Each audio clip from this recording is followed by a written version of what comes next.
Good evening, ladies and gentlemen. My name is Jackie Weatherall and I'm the Chief Executive Officer for the City of Greater Dandenong. Welcome to tonight's council meeting. Before the meeting is formally commenced, which the Mayor will open in a moment, I just want to remind everybody about Council's governance rules. Council meetings, making them a safe place for everyone. During the council meeting, members of the public cannot address the meeting outside of public question time, must not interject or act offensively, must remain seated, must switch your mobile phones to mute, and I remind councillors about that as well, must not operate any recording device, audio or visual, without obtaining the consent from the Chief Executive Officer at least 3 days prior to the council meeting. And you can display placards or posters provided they're not offensive. Do not obstruct entrances and exits to the chamber or impede the view of any person.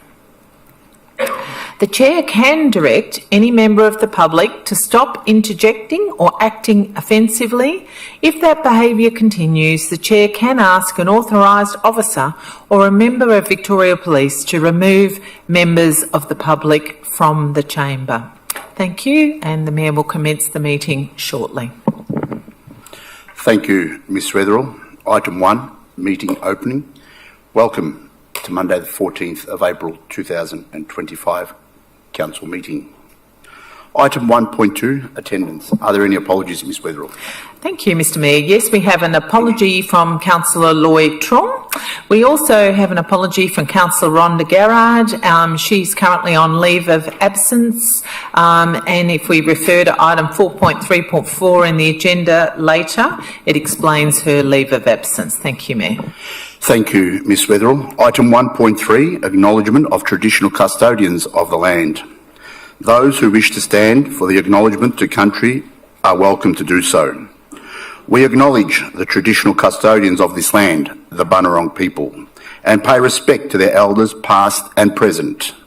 We recognise and respect their continuing connections to climate, culture, country and waters, and we also pay our respect and acknowledge all Aboriginal and Torres Strait Islander peoples and their elders present here today in acknowledging their journey. Item 1.4, offering of prayer, reflection or affirmation. As part of Council's commitment to recognising the cultural and spiritual diversity of our community, the prayer, reflection or affirmation this evening will be offered by Panasonabana Thero, a member of the Greater Dandenong Interfaith Network. Welcome.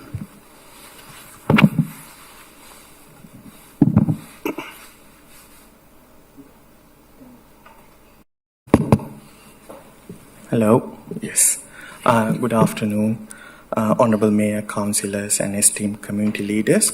When the Interfaith Network roster this prayer session, it was ahead of time. I have been given this time end of last year. So at the same time, we have to submit this prayer to the Council. But since the submission and until today, the delivery, a lot of things have happened in the world. So I have changed my prayer. If it has been given to you, it's slightly different. So I stand here with a heart of gratitude as a Buddhist spiritual leader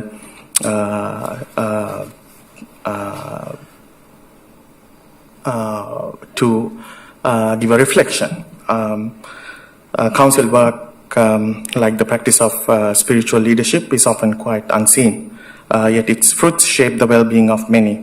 I offer blessings for clarity in your decisions, kindness in your actions, harmony in your deliberations with the following universal prayer.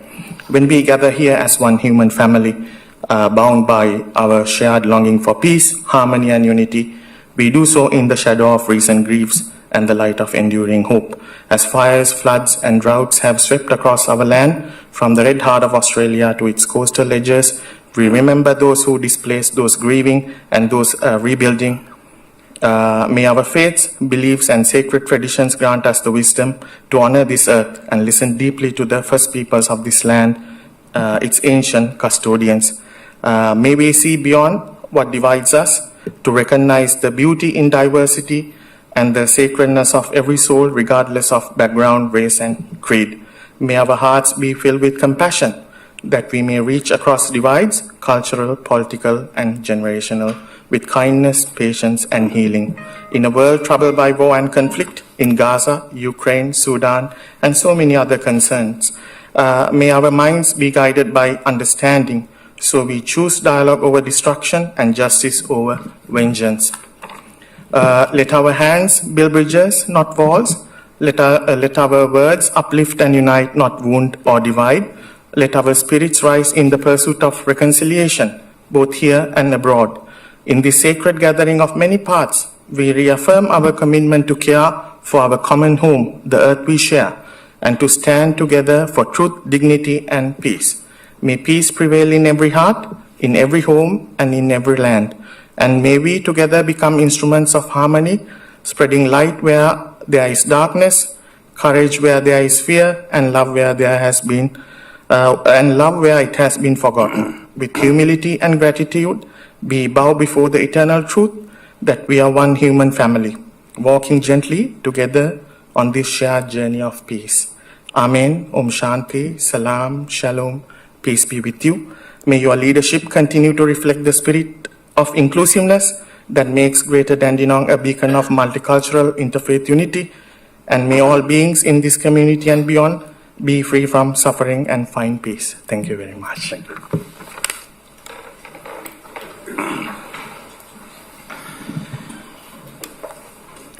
Item 1.5, confirmation of minutes of previous meeting of council held on the 24th of March 2025. Moved by Councillor Tan, second by Councillor. Happy to second that, Mayor. Are there any questions?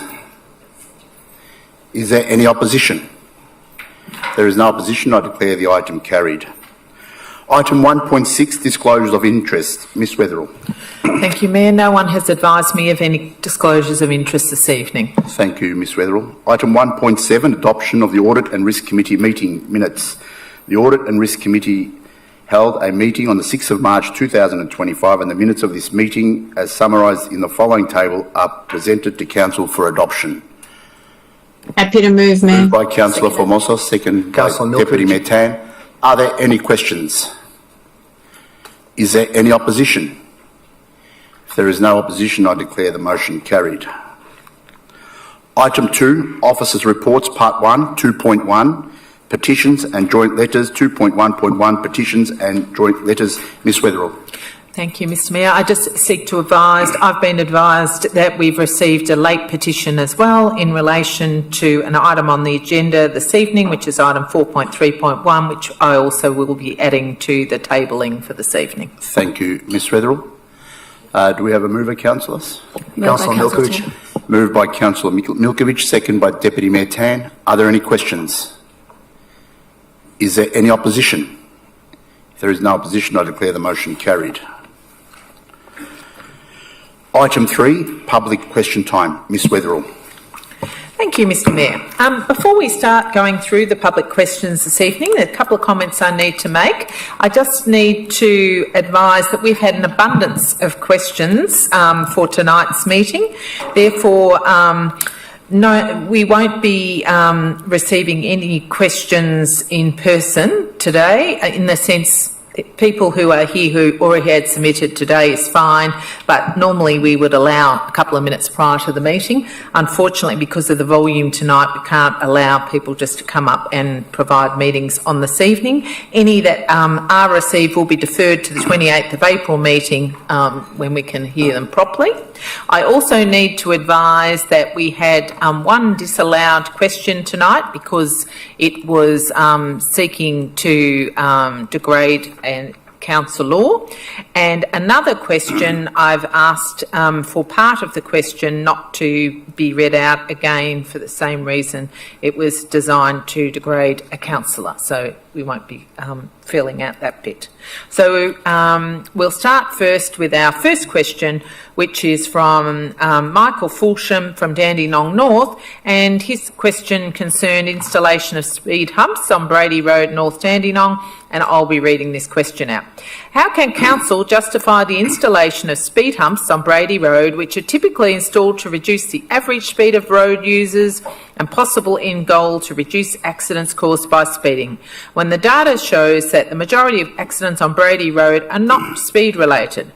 The data provided for the Black Spot program said there were 8 accidents listed.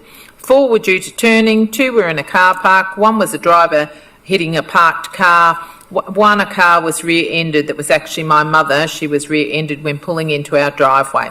The offender apologised and said he was distracted while driving. 1 was a pedestrian struck, unfortunately, but no details specifically if the driver was turning or driving straight. As the majority of these accidents have nothing to do with speed or average driving speed, why is Council deemed it appropriate to install 7 speed humps when they will have zero effect on reducing the risk from the majority of accidents listed above? Mr. Manivasagasavan. Through you, Mayor. Thank you for your question, Michael. As part of the federal Black Spot program, Council was successful in obtaining funding for the installation of road safety treatments along Brady Road between Gladstone Road and Dandenong Valley Highway. The program only funds treatment in the locations where the highest levels of road trauma have been experienced. The frequency and severity of the accidents which have occurred on Brady Road were considered to be high due to both high speeds and low driver focus on the road. The types of treatments installed are determined by the independent road safety experts and reviewed and approved by both Victorian and federal governments prior to the funding being allocated. The proposed treatments on Brady Road include 6 raised safety platforms, upgrade to the existing zebra crossing to a wombat crossing, and the speed reduction from 60 km per hour to 50 km per hour. These treatments typically both reduce speeds and improve driver focus on the road, in turn reduce frequency and severity of these accidents. Similar treatments have been extremely effective elsewhere in this municipality and other areas. Thanks for your question, Michael. Thank you, Mr. Manivasagasavan. Ms. Weatherall. Thank you, Mr Mayor. Our next question is from Teresa Rumpf of Noble Park North and it concerns hard waste. With the increasing rubbish dumped around our city, can Council consider increasing the booked hard rubbish to 2 per year in line with Casey and Knox, who already offer this? There are few alternatives to hard rubbish and I'm sure not all householders use the allocated amount. Surely this would be cheaper than removing dumped rubbish in our neighbourhood. Mr. Manivasagasavan. Through you, Mayor. Whilst the idea of second hard waste collection may seem like an appealing solution to prevent illegal dumping, it is important to understand that those responsible for illegal dumping are usually not the same people who utilize the council-provided hard waste collection service. Currently, only 30% of all residential households use the hard waste collection service, and there is no evidence to suggest that the addition of a second hard waste collection would significantly reduce the illegally dumped rubbish within municipality. Over the past few years, the reuse and recycle drop-off days have been extremely popular, and these have now increased from 2 to 4 events per year, which provided more targeted and effective approach. It is also worth noting that most of the illegally dumped rubbish collected, such as tires, building waste, general household rubbish, and green garden waste, are not accepted items in the hard waste collection. Thank you for your question. Thank you, Mr. Manivasagasavan. Ms. Weatherall. Thank you. And our next question is from Gay Guest of Keysborough. And she's asked a question about tree planting at Watcher Reserve.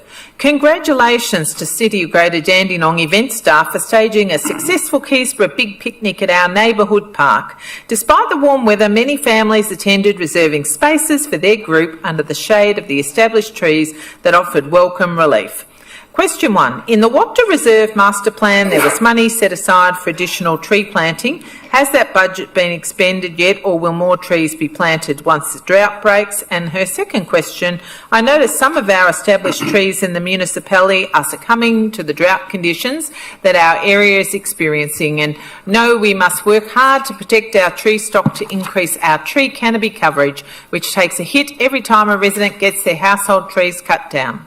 When will an official tree canopy survey be conducted to establish how we're tracking as part of our sustainability and greening our city urban tree strategy? We must work harder and faster to future-proof CGD against these climatic phenomena on a local and global level. Mr. Mani Vasagasavan. Through you, Mayor, thank you for your question, Gay. The Frederick Borcher Reserve Master Plan was adopted by Council in January 2019, and in 2018-29 adopted budget included $50,000 for the planting trees in 2019. This was undertaken. Tree planting was also an important component of the new playground project that was completed in 2023. Funding of future tree planting is subject to future capital improvement bids being supported through the Council annual budget process. In relation to your question number 2, the 2025 canopy cover audit will be conducted later this year. Thank you for your question, Kay. Thank you, Mr. Mani Vasagasavan. Ms. Weatherall. Thank you. Our next question is from Emily Sloan of Dandenong, and it concerns South East Council's Climate Change Alliance. If Emily would like to come up to the microphone, and if you can read your question, please. Welcome, Emily. Thank you. Your report suggests that not enough of the SECCCA projects are relevant to Greater Dandenong. This surprises me, given that climate change does not respect council boundaries. My family living here benefit from reduced emissions in other council areas. Can you please explain to me and to our community how exactly Council determined that we would not benefit from the projects that I'll list? The Asset Vulnerability Assessment Phase 2, the Brief Easy, the EV Hydrogen Heavy Duty Truck Investigation, the Business Energy Support, the Residential Resilience Rating Project, the Small Business Climate Adaptation Toolkit, the Climate Risk Project and the Carbon Sink Project. Surely, Council understands that we need to collaborate across self-imposed government borders to solve these wicked problems.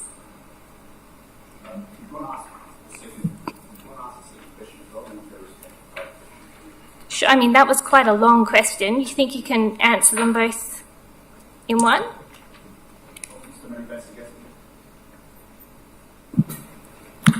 Through you, Mayor, thank you for your question, Emily. Greater Dandenong City Council's involvement in SECA or any regional alliance does not change its overriding commitment to action on climate change.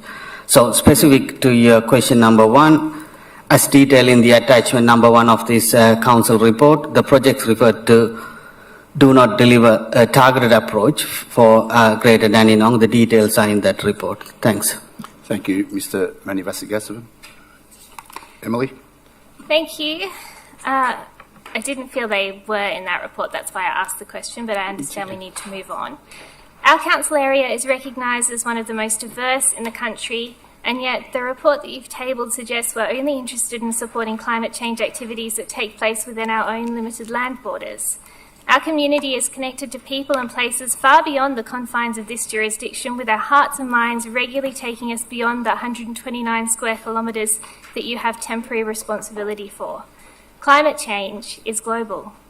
Your report says that Dandenong can benefit from the GSEM Net Zero Roadmap project without being an SECCCA member. But the Zero Roadmap project is a joint project with SECCCA.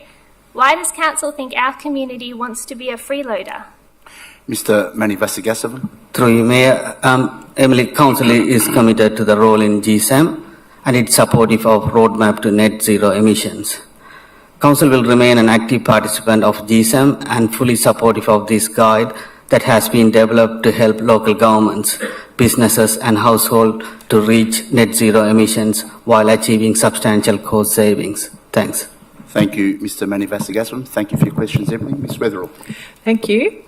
Our next question is from Isabel Nash of Keysborough. Would Isabel like to come up to the microphone, please?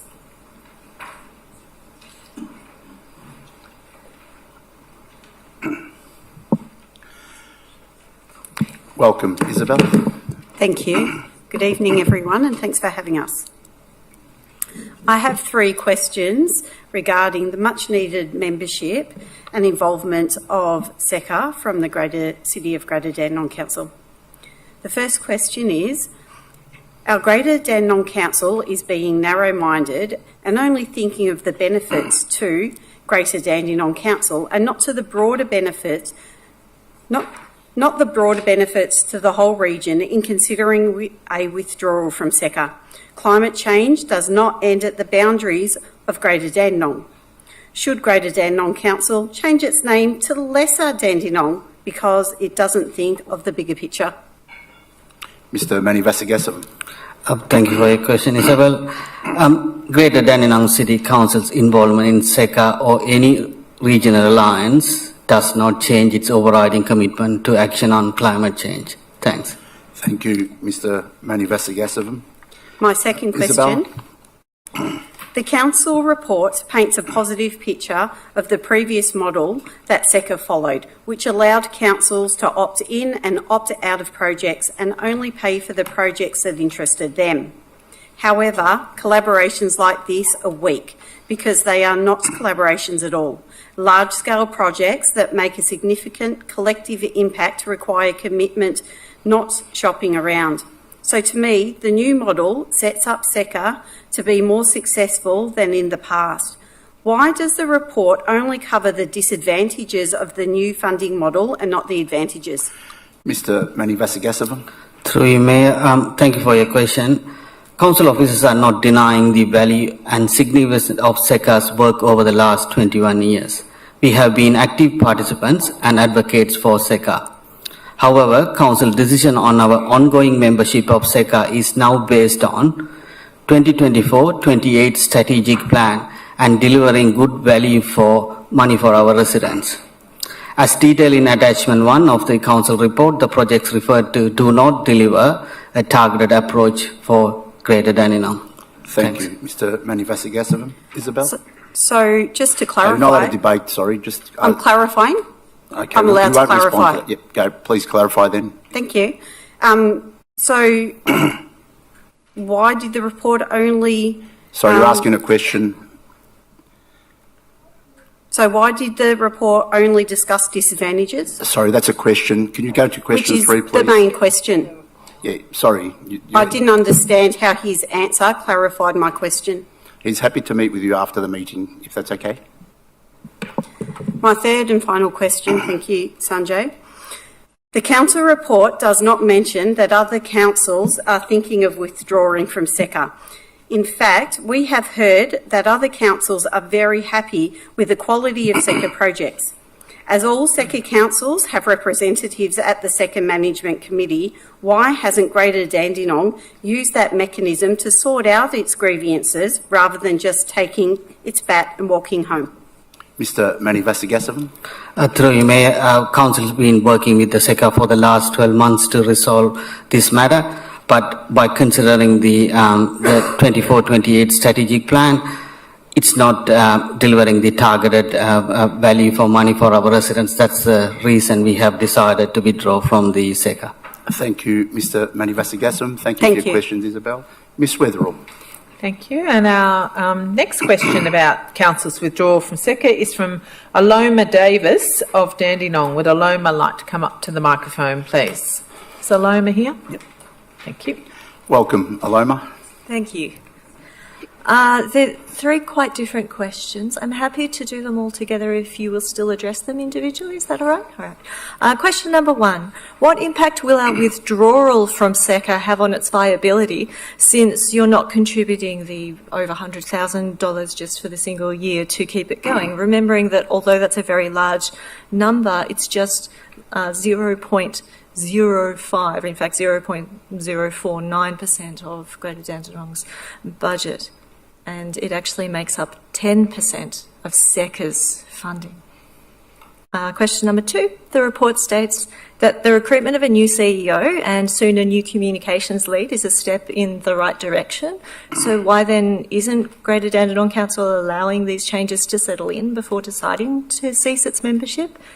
And question 3, why is there no community consultation occurring on this decision to end this collaboration that we've had for around 12 years in an important regional collaboration on a topic that Greater Dandenong's own community feedback for many years shows is of high public interest? I think you can see it behind us.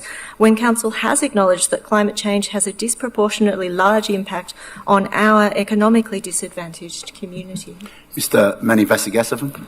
Through you, Mayor, thank you for your question, Saloma. I'll respond to each one of them. So for your question number 1, Council is unable to make any comment on SECA's budget. That's up to them to manage that. But it is acknowledged that further Council withdrawing from SECA would create financial challenges for SECA and its remaining members.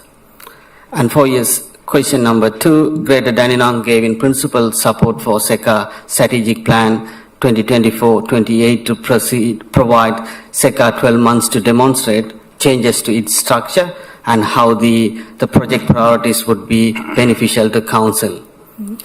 This benefit has not been demonstrated in the last year.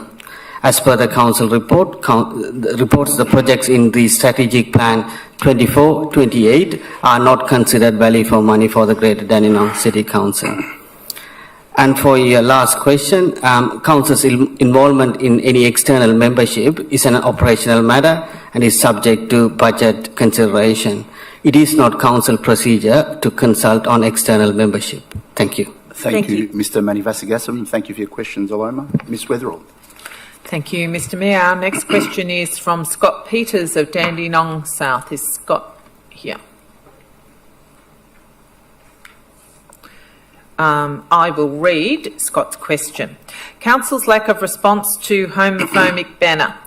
Last week, multiple banners containing homophobic hate speech were hung up around Greater Dandenong. These were so offensive that public statements from the Prime Minister Albanese, the Opposition Leader Dutton and Victorian Premier have all called these out, condemning these, with one saying this ideology of hate has no place in Australia. Sadly, neither the Mayor nor Council have made any public comments on this. When hate speech is made and put on banners in central Dandenong and Council makes no statements, it indicates they're not against it. Their silence supports this. So why has not the Mayor or Council made a public statement condemning this homophobic hate speech, and will they do so now? And I'm going to answer that myself, Mr Mayor. And our response is that Council is committed to a safe and inclusive Greater Dandenong where everybody belongs. We stand against homophobia, as we also stand against racism and other forms of hate. However, during federal and state elections, we generally don't provide commentary on matters involving candidates or related to the election, apart from welcoming election day commitments to improve our city. Council stands ready to work with whoever is elected. Our next question, Mr Mayor, is from Philip Lamaro of Dandenong. Is Philip here?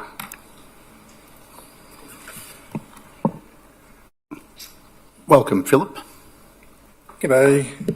First question. In 2020, Dandenong Council endorsed an Activity Centre 10-year tree planting plan. In this council-supported plan, the central Dandenong area had been recognised that 196 trees are required, and in the past 5 years, only 33 of these have been planted. Can Council please advise how many of these remaining 163 plots will be planted this year? Mr. Manivasagasavan. Through you, Mayor. Thank you for your question, Philip. Council's Activity Centre planting plan is a high-level document to guide tree planting over the next decade. We are in the process of delivering year 4 of the 10-year plan. Recent audit of canopy cover in Greater Dandenong revealed coverage has been increased from 9% in 2018 to 14% in 2024, which put us on track to reach our goal of 15% by 2028. This increase is a result of significant efforts and investment by Council and the community, including planting 20,000 semi-mature trees over the past 10 years and the provision of an additional annual funding of 280,000 for the past 2 financial year to accelerate planting across the municipality. The number of trees planted within each activity centres, including Dandenong CBD, are subject to change each year depending upon available funding, state government and council-led major projects, site assessment, and the ability and potential strategically plant trees within Dandenong CBD. The final number is to be confirmed for this year. However, we anticipate that approximately 12 additional trees will be planted in the Dandenong activity centres in this planting season. Thanks, Philip. So just to clarify, Phil. so just to clarify, you're saying only 12 trees we planted for the activity. That's correct. Okay. Okay. Next question. Sorry. In 2017, Dandenong was was only one of 2 Melbourne areas that voted no to marriage equality, and since then, homophobia and transphobia has grown in Greater Dandenong, aka the Banners in Central Dandenong. Example also is Dandenong Council has received multiple complaints from residents advising them that they were refused entry to the Dandenong Oasis Pool by Southeast Leisure, that is owned by Dandenong Council, for being transgender. They advised council they were refused service and entry for being transgender in a council-owned facility. Both Casey and Monash councils have started to battle this increase by allocating 0.8 EFT, equaling 4 days a week, for a council employee that's sole position is to work with the LGBT community to battle these issues and to help create a safe place for all queer community. Due to the higher levels of violence, transphobia and homophobia in Greater Dandenong, I would like to ask, what is Council's current EFT for the LGBT community, and will it be risen to match both Casey and Monash's council? Mr. Guzman. Thank you, Philip, for your question. Apart from our current resources dedicated to the LGBTIQA+ portfolio, it is our responsibility as officers to contribute to a safe and inclusive Greater Dandenong where everyone feels safe and belongs. As an example, in our libraries and arts portfolio, we have specific programming to promote inclusion and improve representation. As part of every policy recommendation that we make to Council, officers are expected to consider if there are human rights implications and if they have been assessed appropriately. So, in practice, there are many officers working to improve inclusion. I note that recently, the LGBTIQA+ Advisory Committee made a recommendation that Council increases the FTE to allow for an LGBTIQA+ action plan to be developed by Council. A report is currently being developed in response to this recommendation for consideration of resources allocated to the portfolio. Thank you. So Mr. what is, Guzman. just to clarify, what is the current EFT then?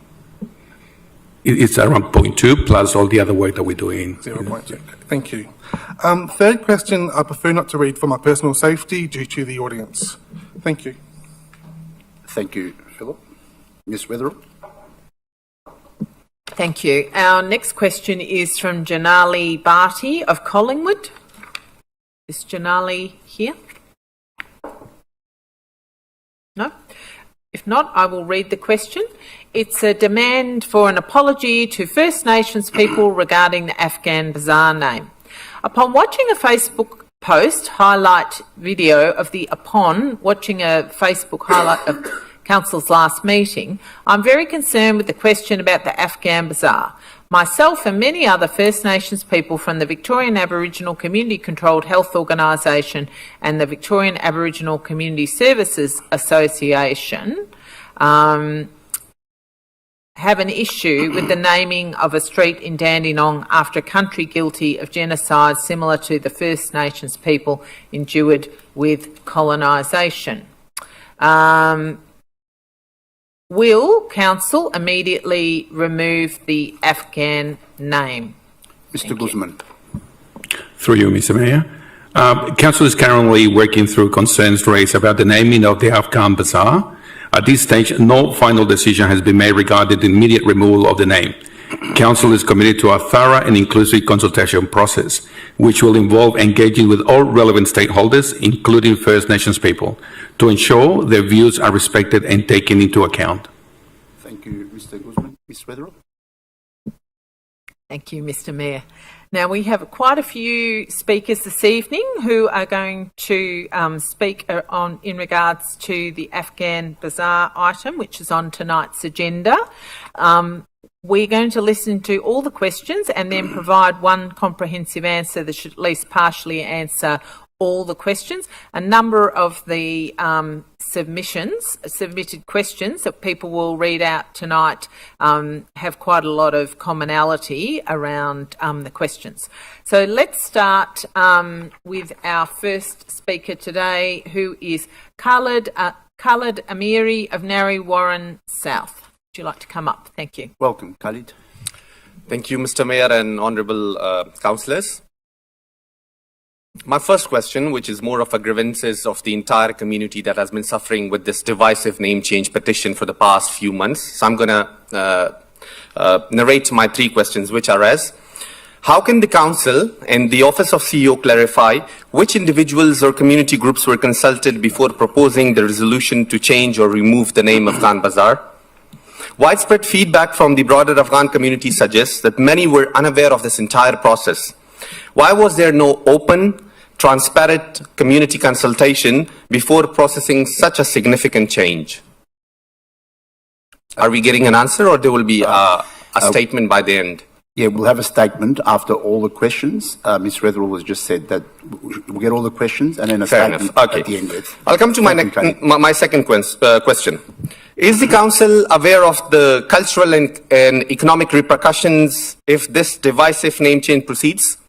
Especially the calls for a community-wide boycott of the Afghan Bazaar, which is also the Thomas Street, by the broader Afghan and the multicultural community. And additionally, to all the respected councillors here, how did some members of the Hazara community appear to know about this change, sharing videos on TikTok, celebrating its outcome before the council made any formal announcement, or even this name change proposal was tabled here? My last question is, many members of the wider Afghan community My last question is, many members of the wider Afghan community feels disrespected, sidelined, especially when their national identity is being challenged by individuals, some of whom were not even born in Afghanistan, but in Pakistan or Iran. While politicians remain silent on this and use this issue for their political gain, does the Council acknowledge the risk of eroding trust in the democratic processes in civic institutions, especially among the younger generation of the Afghan diaspora here, if their identity and voice continue to be dismissed in such processes? Thank you. Thank you, Khalid. Ms. Weatherall. Thank you, Mr. Mayor. Our next question is from Lakwat Khan of Hampton Park. Welcome, Lekha. Respected Mayor Jim Mimiti, Deputy Mayor Sophie Tan, respected councillors, respected CEO, manager, ladies and gentlemen. I have three questions. Why the CEO of Greater Dandenong Council, Jackie Weatherhill, introduced the non-inclusive, contradictory, unjust and unfair unilateral recommendation to seize the marketing name Afghan Bazaar?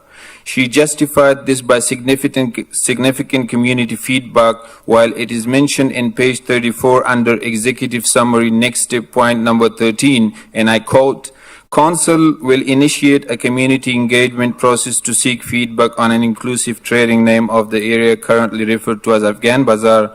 Details of this engagement process will be announced by mid-May 2025. My second question. How come on the one hand you seek feedback on the trading name Afghan Bazaar through initiation of community engagement process in mid-May, while on the other hand you already recommended the council to seize the name Afghan Bazaar because you have already received the significant feedback? And my third question is, who have given you the significant feedback? Because the broader Afghan community is unaware of the feedback and we all wait for your mid-May engagement process announcement. But if you call the feedback of a few individuals significant, it is unfair and unjust. Thank you. Thank you. Lekha. Ms Weatherill? Thank you. We've also got a question from Larkat Ali of Lynbrook.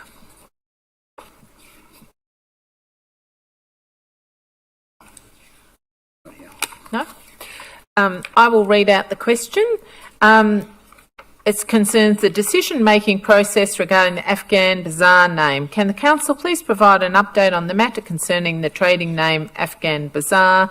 Specifically, has the Council reached any decisions, held discussions with any third parties, such as with state or federal members of Parliament, or received any developments regarding funding related to this issue?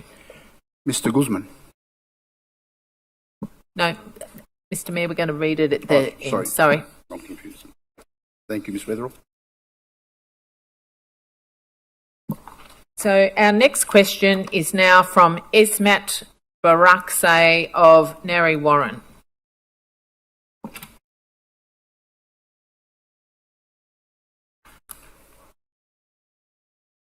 Welcome, Esmat. Hello, everyone. Thanks, Mayor, and everyone for giving us opportunity to have a question. 3 questions. First question is, why will Council consider the claim that Afghan word is alternative to Pashto or Pashtun, which no authentic source says Afghan is alternative to Pashtun, which people come in and claim that, and the Council is considering it. Like no book and nowhere in the history or any authentic source says that. My second question is, what Council think about if they keep Afghan Bazaar name, it will give the big part of Afghan community sense of belonging to this area and this country. Third question is, if Council is thinking to change the Afghan Bazaar name, don't you think it will disintegrate the community and it will affect the shops on the street? Thank you very much. Thank you for your questions, Esmat. Ms Weatherill? Thank you. And our next question is from Muftahuddin Babakar Hale of Narre Warren South.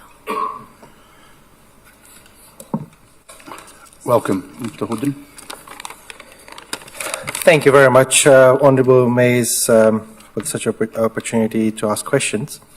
I would like to draw your attention to the peace deal agreement in which I was involved, where it was clearly stated that any decision regarding the Afghan Bazaar must be made through a proper consultation.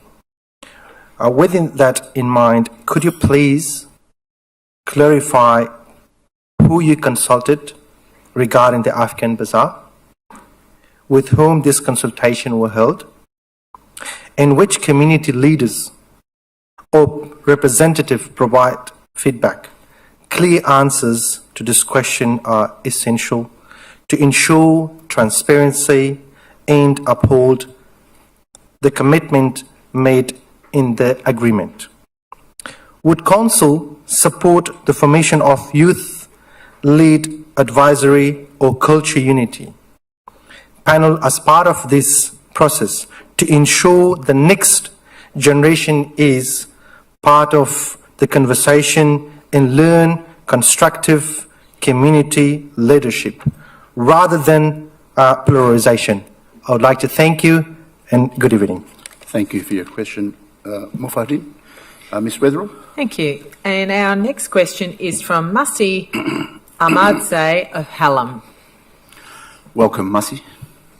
Jim, Honourable Mayor, Councillors, I have 3 questions. I'll read through them. The Council is a public authority for the purposes of the Victorian Charter of Human Rights and Responsibilities.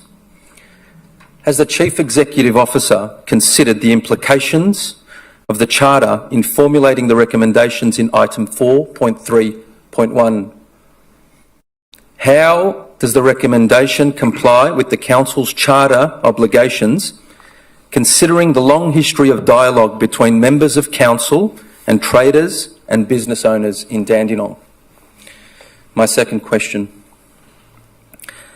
public commitments have been made to consult the community before any change is made to the status quo.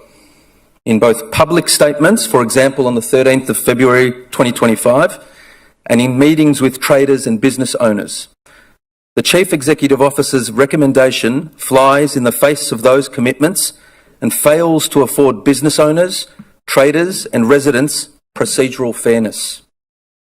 Why won't Council defer its decision until after the promised community consultation has occurred?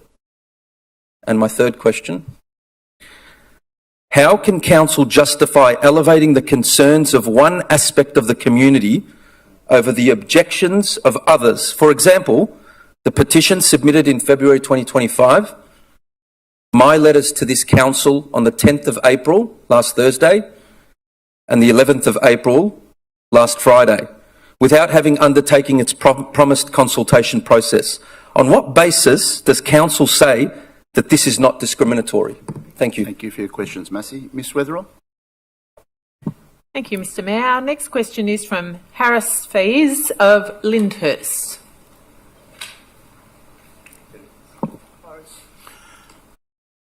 Welcome, Harris. Thank you. Thank you, everyone. Good evening, Mayor, Councillors and the community representatives here. Thank you for the opportunity to speak tonight.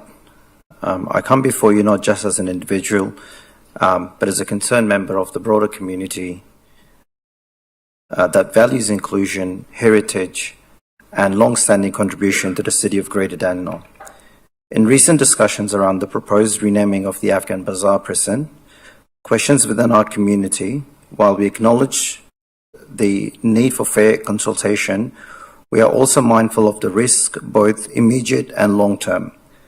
If this issue is not handled with transparency, balance, and cultural sensitivity, our intention is not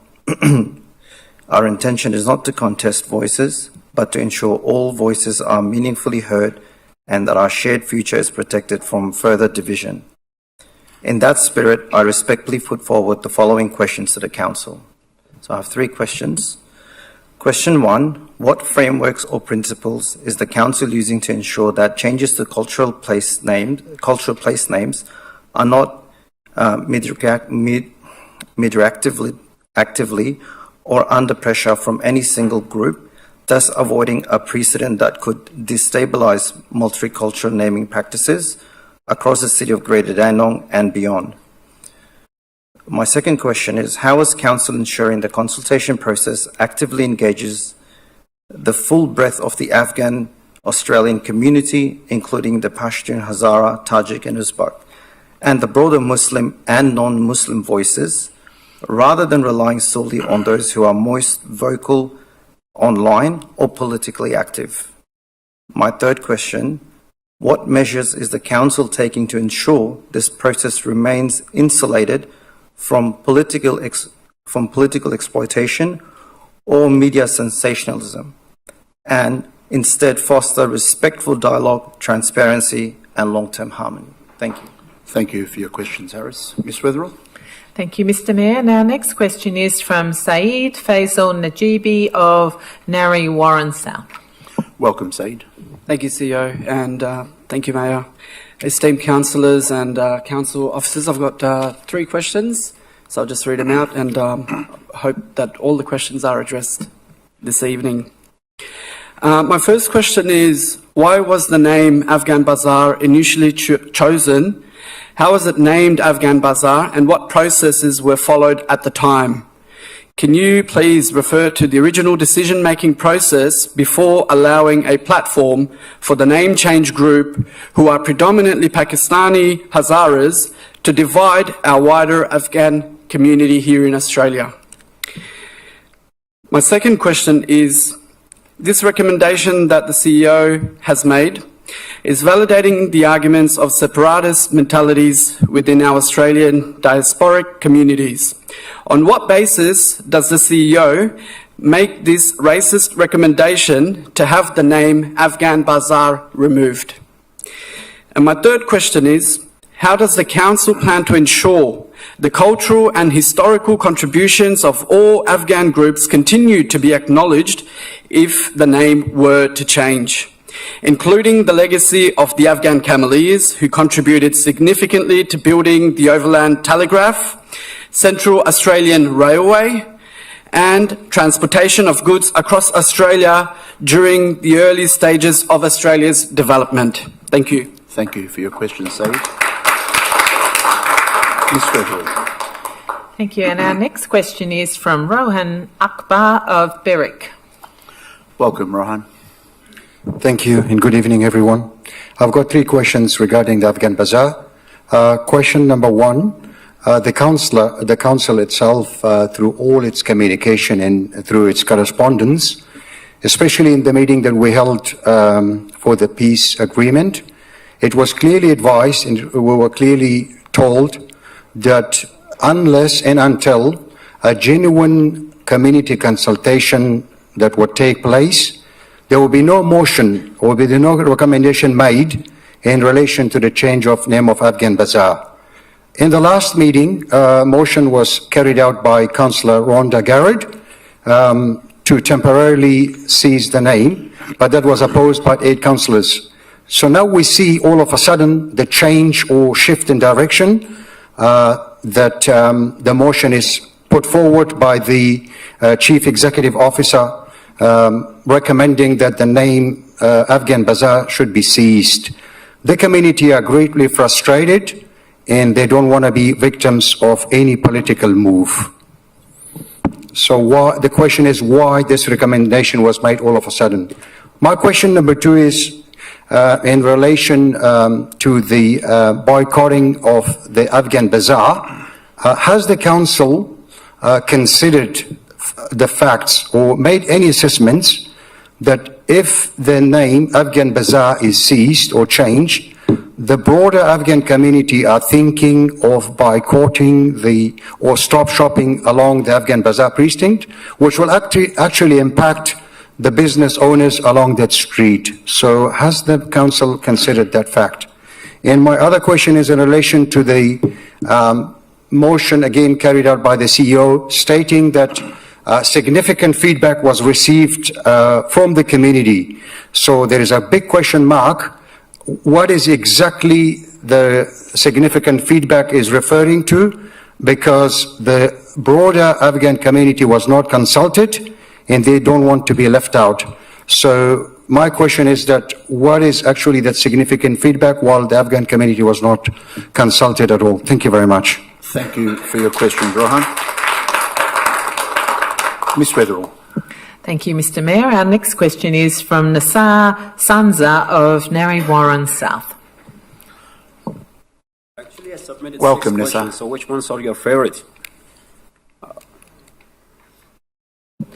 Hold on one moment. So I'll start with my 3 questions. Thank you, Mayor, councillors. If the CEO, Mayor and councillor decided to remove the Afghan Bazaar name because some individual don't like it, as the broader Afghan community has some doubts about their identity, their real identity, what will happen to those shops that they have Afghan word on their signboards? Will they be forced to get rid of the Afghan words from their signboards? My question number 2, if that happens, would we still call Australia, and specifically Dandenong, the performer of democracy, or can we say that everyone in Australia, especially in Dandenong municipality, have the same rights or fair go? If not, then how can they justify the Afghan words on the signboards or not bothering them? Question number 3. Those that they say to you that they have problems with the word Afghan, and yet their associations and organizations are registered under the same word, and they have been benefiting for decades and getting huge funding from the government under the same name. Would the council ask to remove the word Afghan from their names and bring all the funding that has been allocated to them under the same word that are having problems with? Thank you. Thank you, Nisa.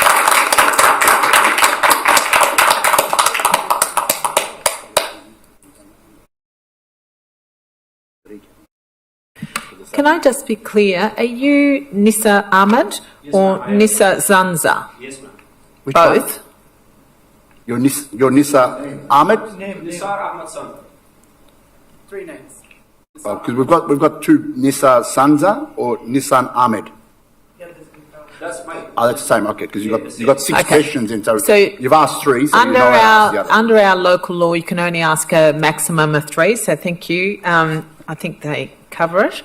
Our next question is from Fakhrodin Timur of Hampton Park, who I don't believe is here tonight. No. So I will read this question out. Question 1. How and what was the process to adopt the term Afghan, which is a national identity of all residents of Afghanistan, to Thomas Street Precinct for the marketing and economic development purposes? As the CEO recommended, the term of Afghan Bazaar be ceased or temporarily removed, while Council in last meeting by 8 votes rejected such kind of motion. Will the CEO and Council have the courage to apologise from the entire Afghan nation if they cease or remove the term Afghan Bazaar, and telling them that we are sorry we used your national identity for marketing purpose and now we're removing it by a proposal to put to Council by Pakistani Hastara?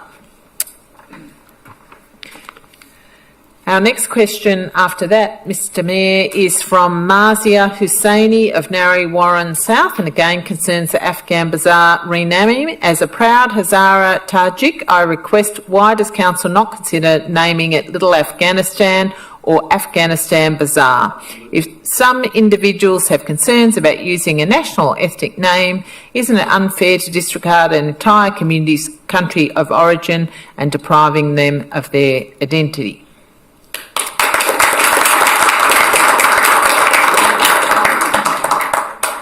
Our next question is from Parwaz Akbar of Berwick concerning Afghan Bazaar renaming. Separatist Hazara groups are insulting the intelligence of this council and the broader community by claiming that Bamiyan is more inclusive than Afghan. You can dress it up how you like, but the stink still gives it away. Given these demands are fuelling ethnic divisions and unrest, will the Council now take firm and responsible steps to reject this divisive agenda, uphold the integrity of the name Afghan Bazaar, and refocus on preserving shared history, restoring unity and protecting the true purpose of local governance?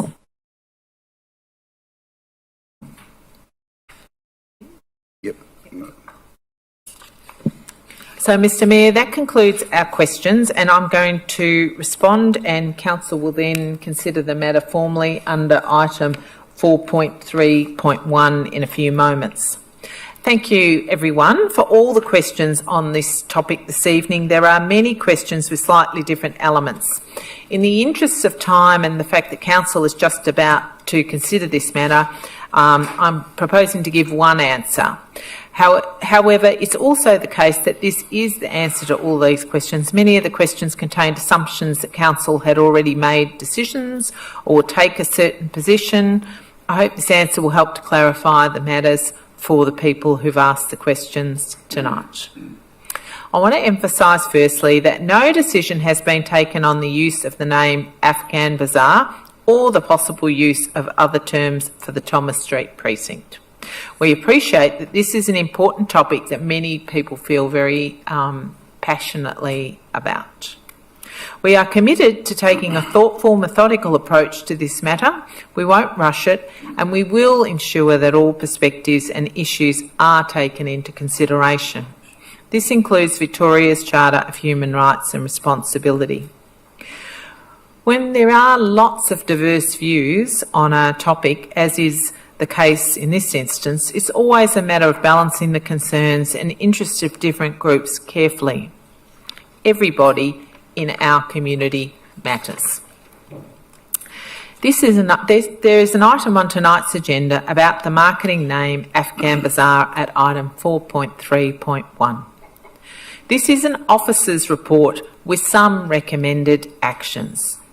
Most of the recommendations listed are to note the different community perspectives we've heard, the issues as we understand them, and the lack of community consensus on this issue. The agenda recommends that Council notes a commitment to working with neighbouring councils and levels of government.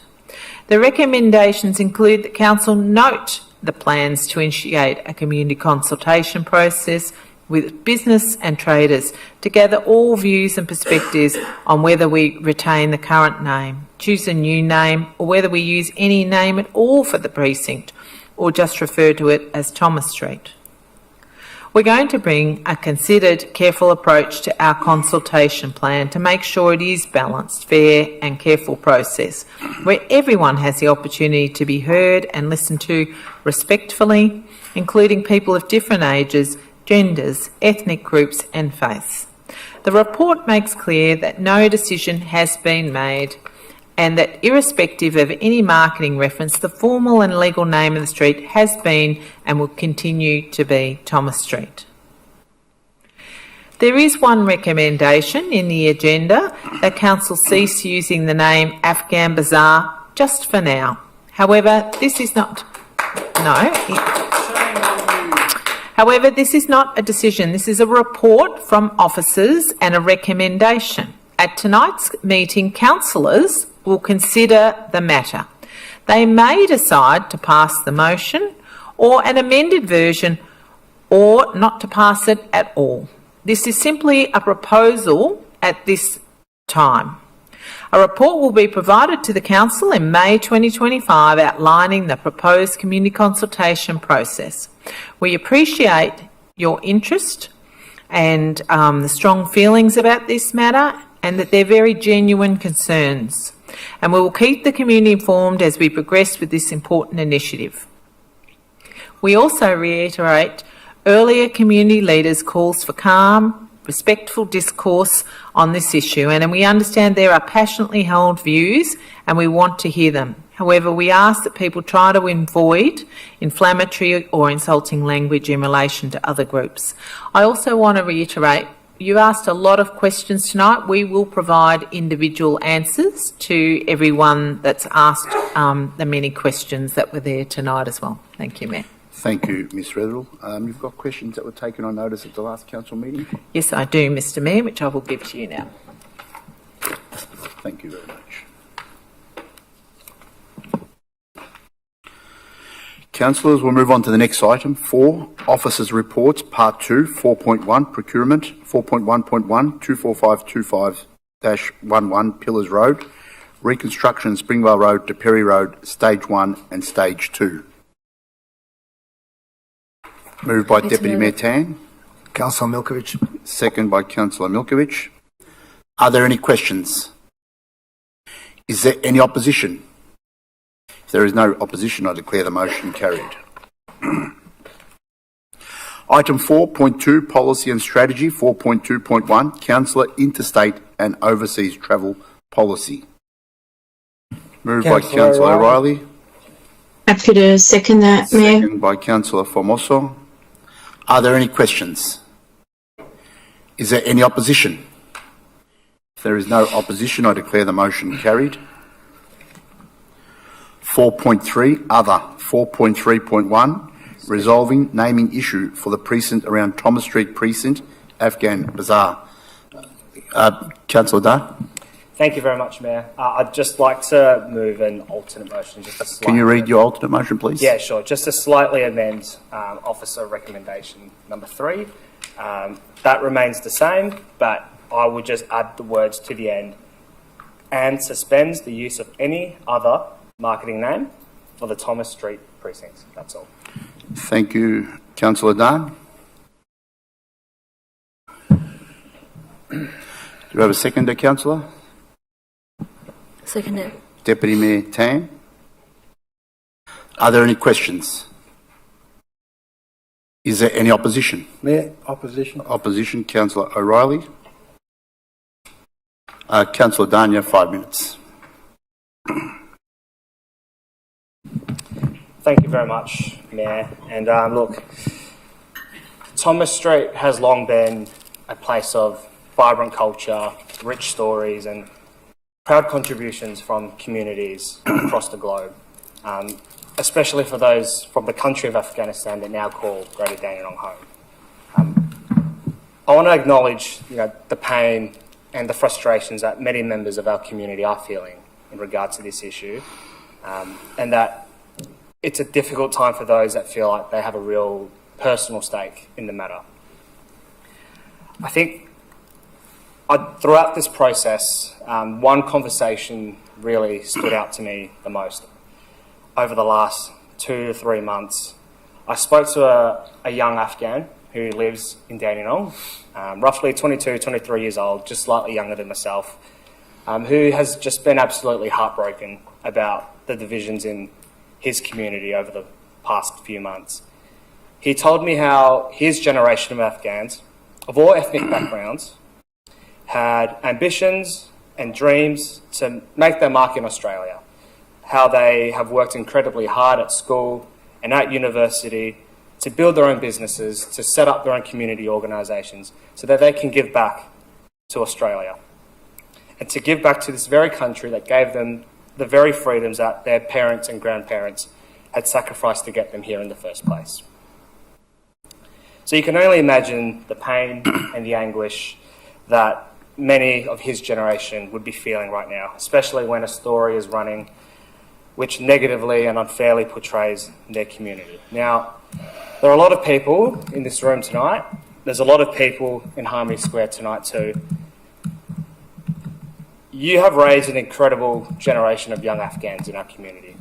They're extremely talented, they're extremely smart, they work incredibly hard, and they've overcome incredible adversity in their lives. And they are also proud of their dual identities as Afghan Australians. They're determined to contribute positively to the fabric of our society.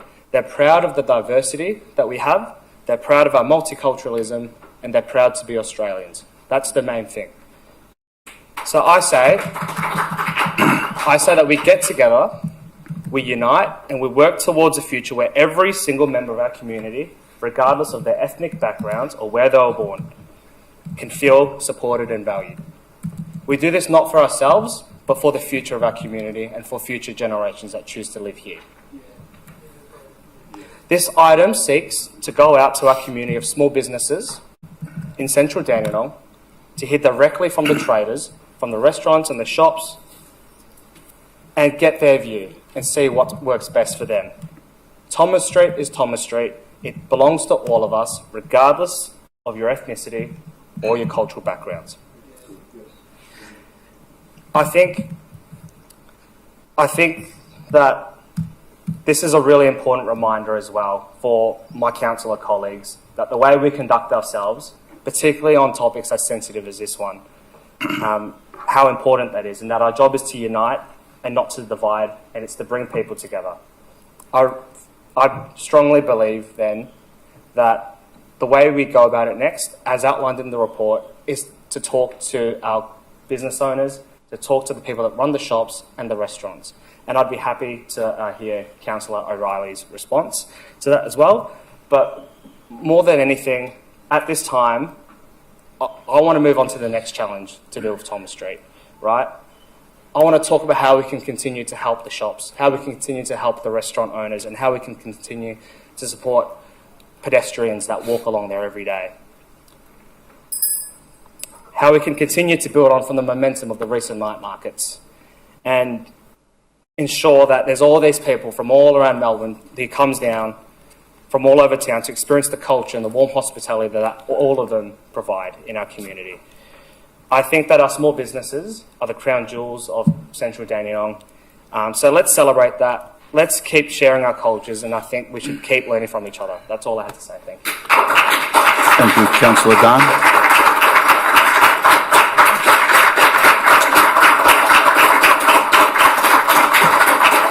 Thank you. Deputy Mayor Tang. Thank you, Mayor. I know it is a hard topic, and we should not forget, we came here for a better life. This country gives us a better life. Where we come here from, escape the war of whatever reason, it's for you to build your new family, a better life here. Don't forget, the city of Greater Dandenong is the most multicultural city in Australia. We have 154, more than 154 different nations in our city. So not just, we're talking about as a whole community. We just completed, we've done our Harmony Festival last week. So we're here to live together in peace and harmony. The motion tonight is about us coming down. Obviously, anyone, any organisation have the right, to change name. So that's part of the process we're going through at the moment. We just need to follow the right process. And this is not just about taking sides. This is not about dividing each other. This is all about talking about, like Councillor Dan has mentioned, this is about our business here in Thomas Street. So we need to work together, not to divide, come together. We're here for a better life here. We've got the right to vote, the right for free speech, the right for education, a better life here in Australia. So we need to come together and show that we are a better citizens and working together for a better life here. Thank you. Thank you, Deputy Tan. Councillor O'Reilly. Thank you, Mayor. Well, firstly, I'll say I have vacillated on this issue myself, Mayor, because in many ways there is no right decision on this, and there is no side that is righter or more correct than the other. But the key point I object to in the motion is point 3, and that point is that we should cease to use the marketing term Afghan Bazaar immediately after this motion is passed, before we've gone through the consultation process, Mayor.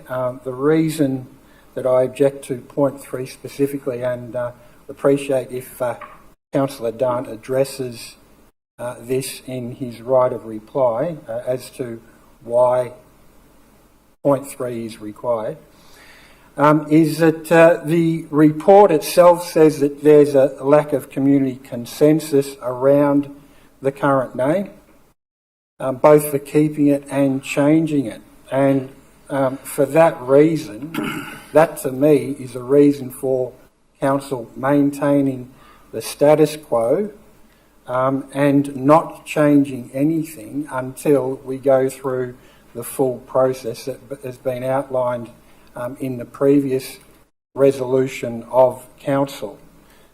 Mayor, I think all councillors want the division reduced, so we're all on the same page as far as that goes, but we may disagree on what to do or what action to take, specifically whether to suspend the name to reduce it. But I think acting now without that consensus may risk doing more harm than good. The marketing name Afghan Bazaar was never designed to be a flashpoint for division. It was created to celebrate culture.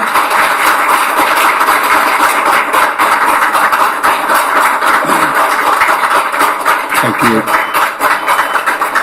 Thank you. It was designed to celebrate culture, encourage economic vibrancy and welcome visitors, not to be a flashpoint for division. Mayor, unfortunately, this has been reflected on this. Unfortunately. And I certainly support neither side over the other and will accept no congratulations for my vote from either side. The intention of the way I will vote is to reduce division, not to support one side over the other. I think, Mayor, when we embrace our community's diversity, then we all win. But if we move too quickly without consensus, then we all lose. So less division, more harmony, and remember this is just a marketing name and should not have division, should not be a receptacle or focal point for division. Thank you, Mayor. Thank you, Councillor O'Reilly.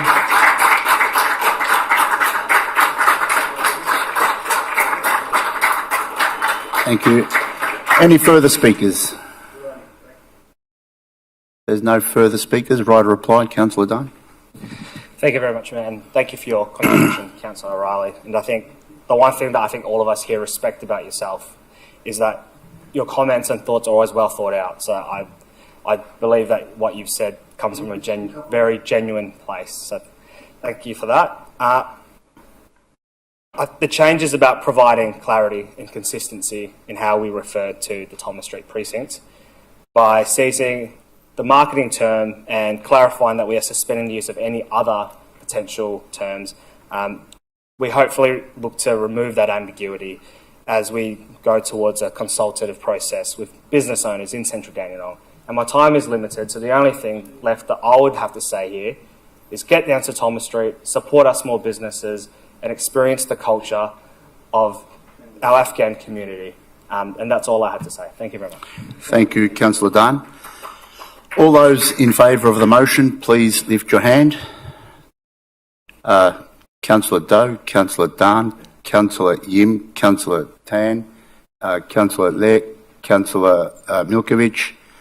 All those against? Councillor O'Reilly. Any abstain? Abstention from me. And Councillor Formoso. The item is carried.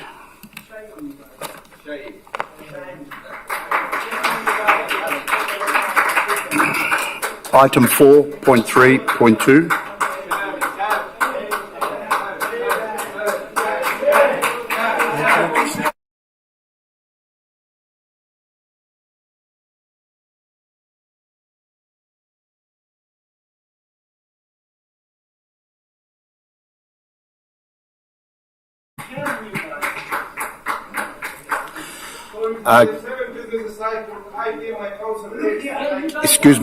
Excuse me, can we have quiet please? Can we have quiet please? Councillors, can I have a mover to adjourn the meeting please? Moved by Councillor Dunn, second by Deputy Mayor Tan. We'll take a 5-minute break and we'll resume back. I'll adjourn the meeting.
Item 4.3.2, South East Council's Climate Change Alliance, SECA membership. Moved by Councillor Milkovich. Second by Deputy Mayor Tan. Are there any questions? Is there any opposition? Councillor Doe in opposition. Councillor Milkovich. Thank you, Mayor. City of Greater Dandenong is a member of many alliances. Excuse me, my apologies. City of Greater Dandenong is a member of many alliances from South East to the ones on a state level to the ones on a national level. And in my opinion, and proven by the reports provided by the council officers, many of these alliances don't provide very little, if so any, benefit to the city of Greater Dandenong residents. And the South Eastern Climate Alliance is unfortunately one of those. While City of Greater Dandenong does not back off from environmental responsibility, and I think the proof was in the pudding that the number of trees planted and the tree canopy coverage, which was a hot topic a couple of years ago, has actually in fact increased over the years. So we actually have done the right thing. The residents have done the right thing. We've got a number of things going from tree planting to local laws, tree protection on private land, so on and so forth. I think paying a membership to the tune of a couple of $100,000 a year to an alliance that does not provide much benefit, if any at all, to the City of Greater Dandenong is really a waste of ratepayers' money and can be better used to actually improve the situation on the ground. So, in my opinion, leaving this SECA alliance is only going to put us on the road to actually do more with our money in enabling the environmental impacts that we are all battling. Thank you. Thank you, Councillor Milkovich. Deputy Mayor Tan. Thank you, Mayor. So if you read the report, you can see that it will cost council over $408,249 in the next 3 years. Also, out of the 9 projects, SECA providing at the moment only 2 out of 9 that kind of benefit City of Greater Dandenong, but it's like just in principle as well. So if you look at all our policies at the moment, council do have climate emergency strategy and action plans 2020 to 30, the greening our neighbourhood strategy 21 to 28, urban forest strategies, greening our cities, tree protection on private land and so on. So we're also working with GSM as well in regard to climate change. So just regarding to our financial strain at the moment, we don't have that much money allocated for this type of, obviously it's great for climate change, but it doesn't give us a lot of benefit. So over $800,000, it's a lot of money without gain much back, so that's why I am supporting this motion. Thanks. Thank you, Deputy Mayor Tan. In opposition, Councillor Doe. Thank you, Councillor Mehmeti.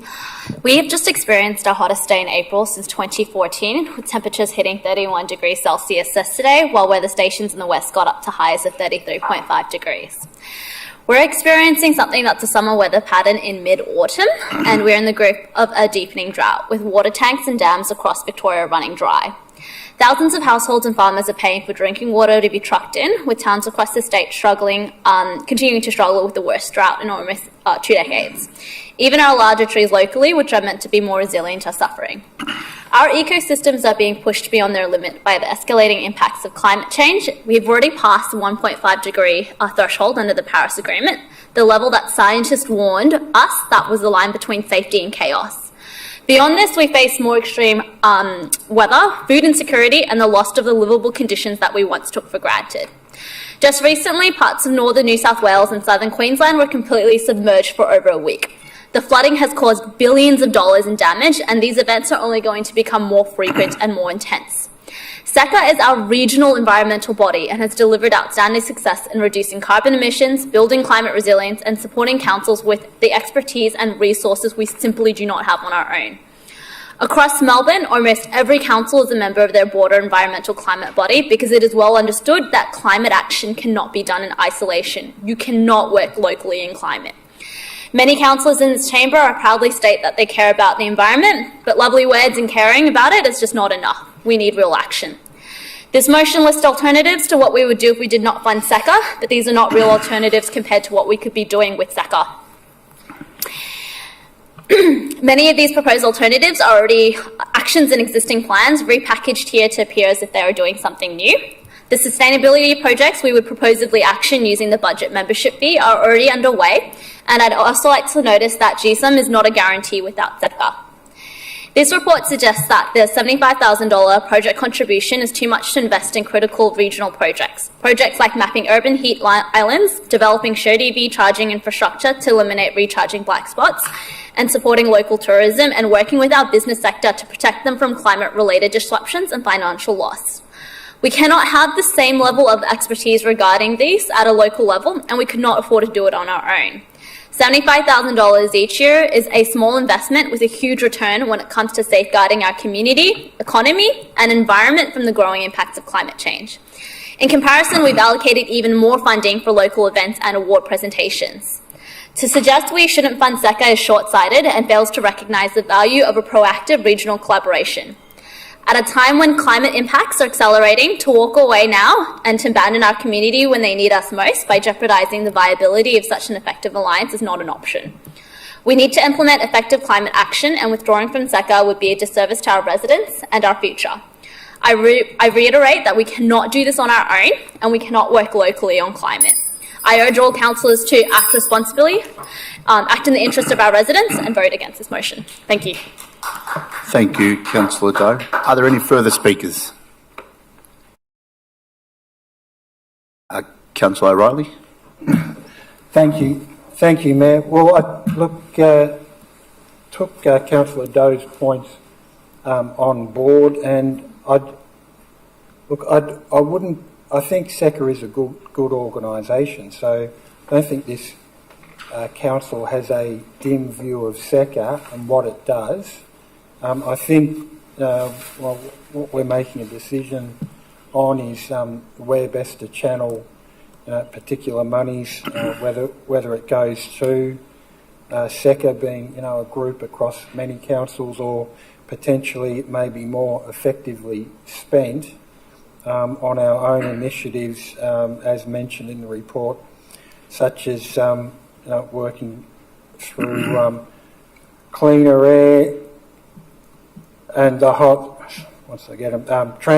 transition from gas to renewable energy, installing more solar panels on council buildings, expanding our tree planting program. So I think we all have the goal of increasing our sustainability through council action. What we're making a decision on by supporting this motion is that we're channeling monies that would go to SECA to local council initiatives, and I think on the evidence base that is the best way to go. That is the best decision. Thank you, Mayor. Thank you, Councillor O'Reilly. Councillor Dunn. Thank you very much, Mayor. Look, I thank the officers for their work in compiling their analysis, but on this one, I do have to disagree with the conclusion. In my view, being part of a broader regional alliance, it's about smart long-term planning. My view is that SECA can potentially save us more money in the long run. And as Councillor Doe has said, climate change isn't something that any one councillor or one council can help to resolve, but it's also more than that. It's about urban design, it's about local infrastructure projects, and it's exactly what SECA can provide, which has benefits to other councils as well. I think walking away from this would only leave us isolated, reactive, and instead of being collaborative and strategic.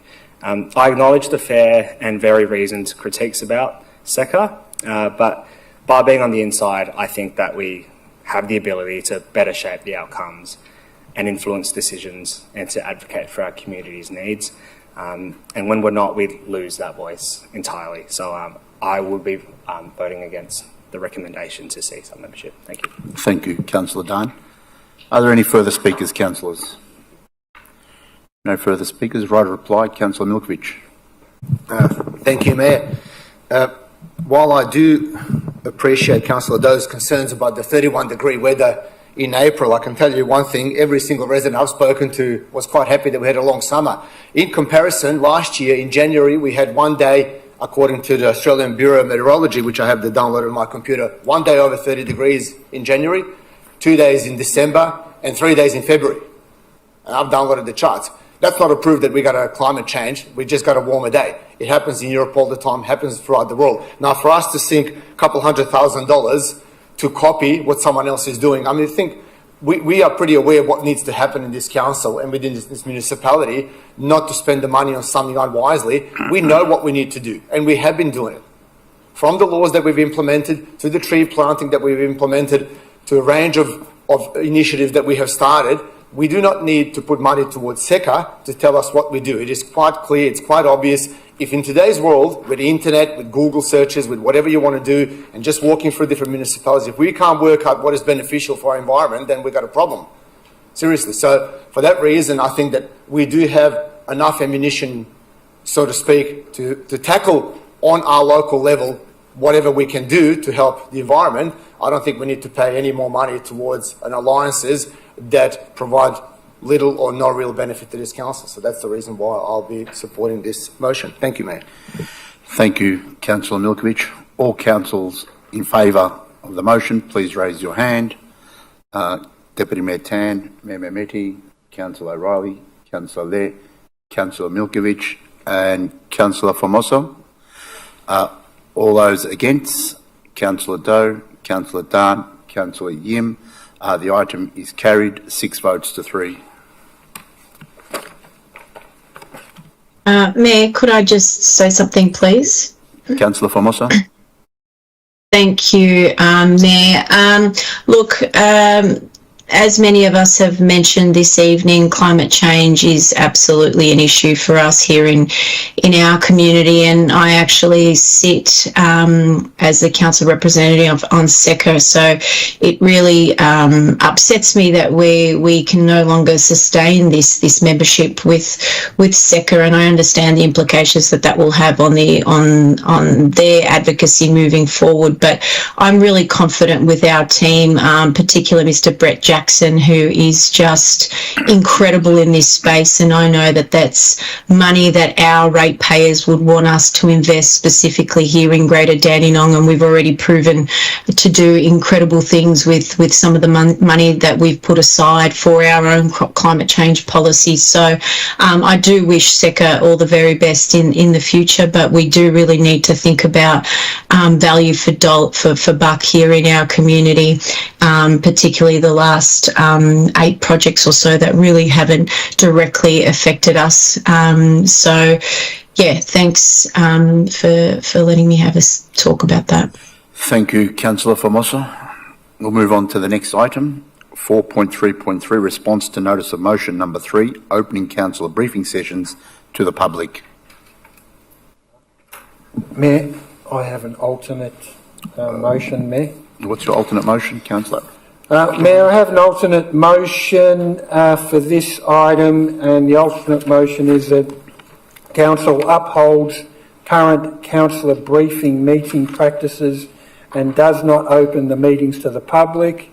Point 2, ensures public transparency is maintained by continuing to list the councillor briefing meeting agenda items in the council meeting agenda for noting purposes. And point 3, notes councillor briefing meetings are not a decision-making forum and are solely used to provide councillors with information of a preliminary nature, the opportunity to ask questions, seek clarification, receive updates and provide feedback on issues that may come before at a council meeting. That's the alternate motion, and I would like to move that, Mayor. Thank you, Councillor O'Reilly. Moved an alternate alternate motion. Do we have a seconder? Happy to second it. Second by Deputy Mayor Tan. Are there any questions? Is there any opposition? Councillor Milkovich indicated opposition. Councillor Milkovich in opposition. Councillor O'Reilly.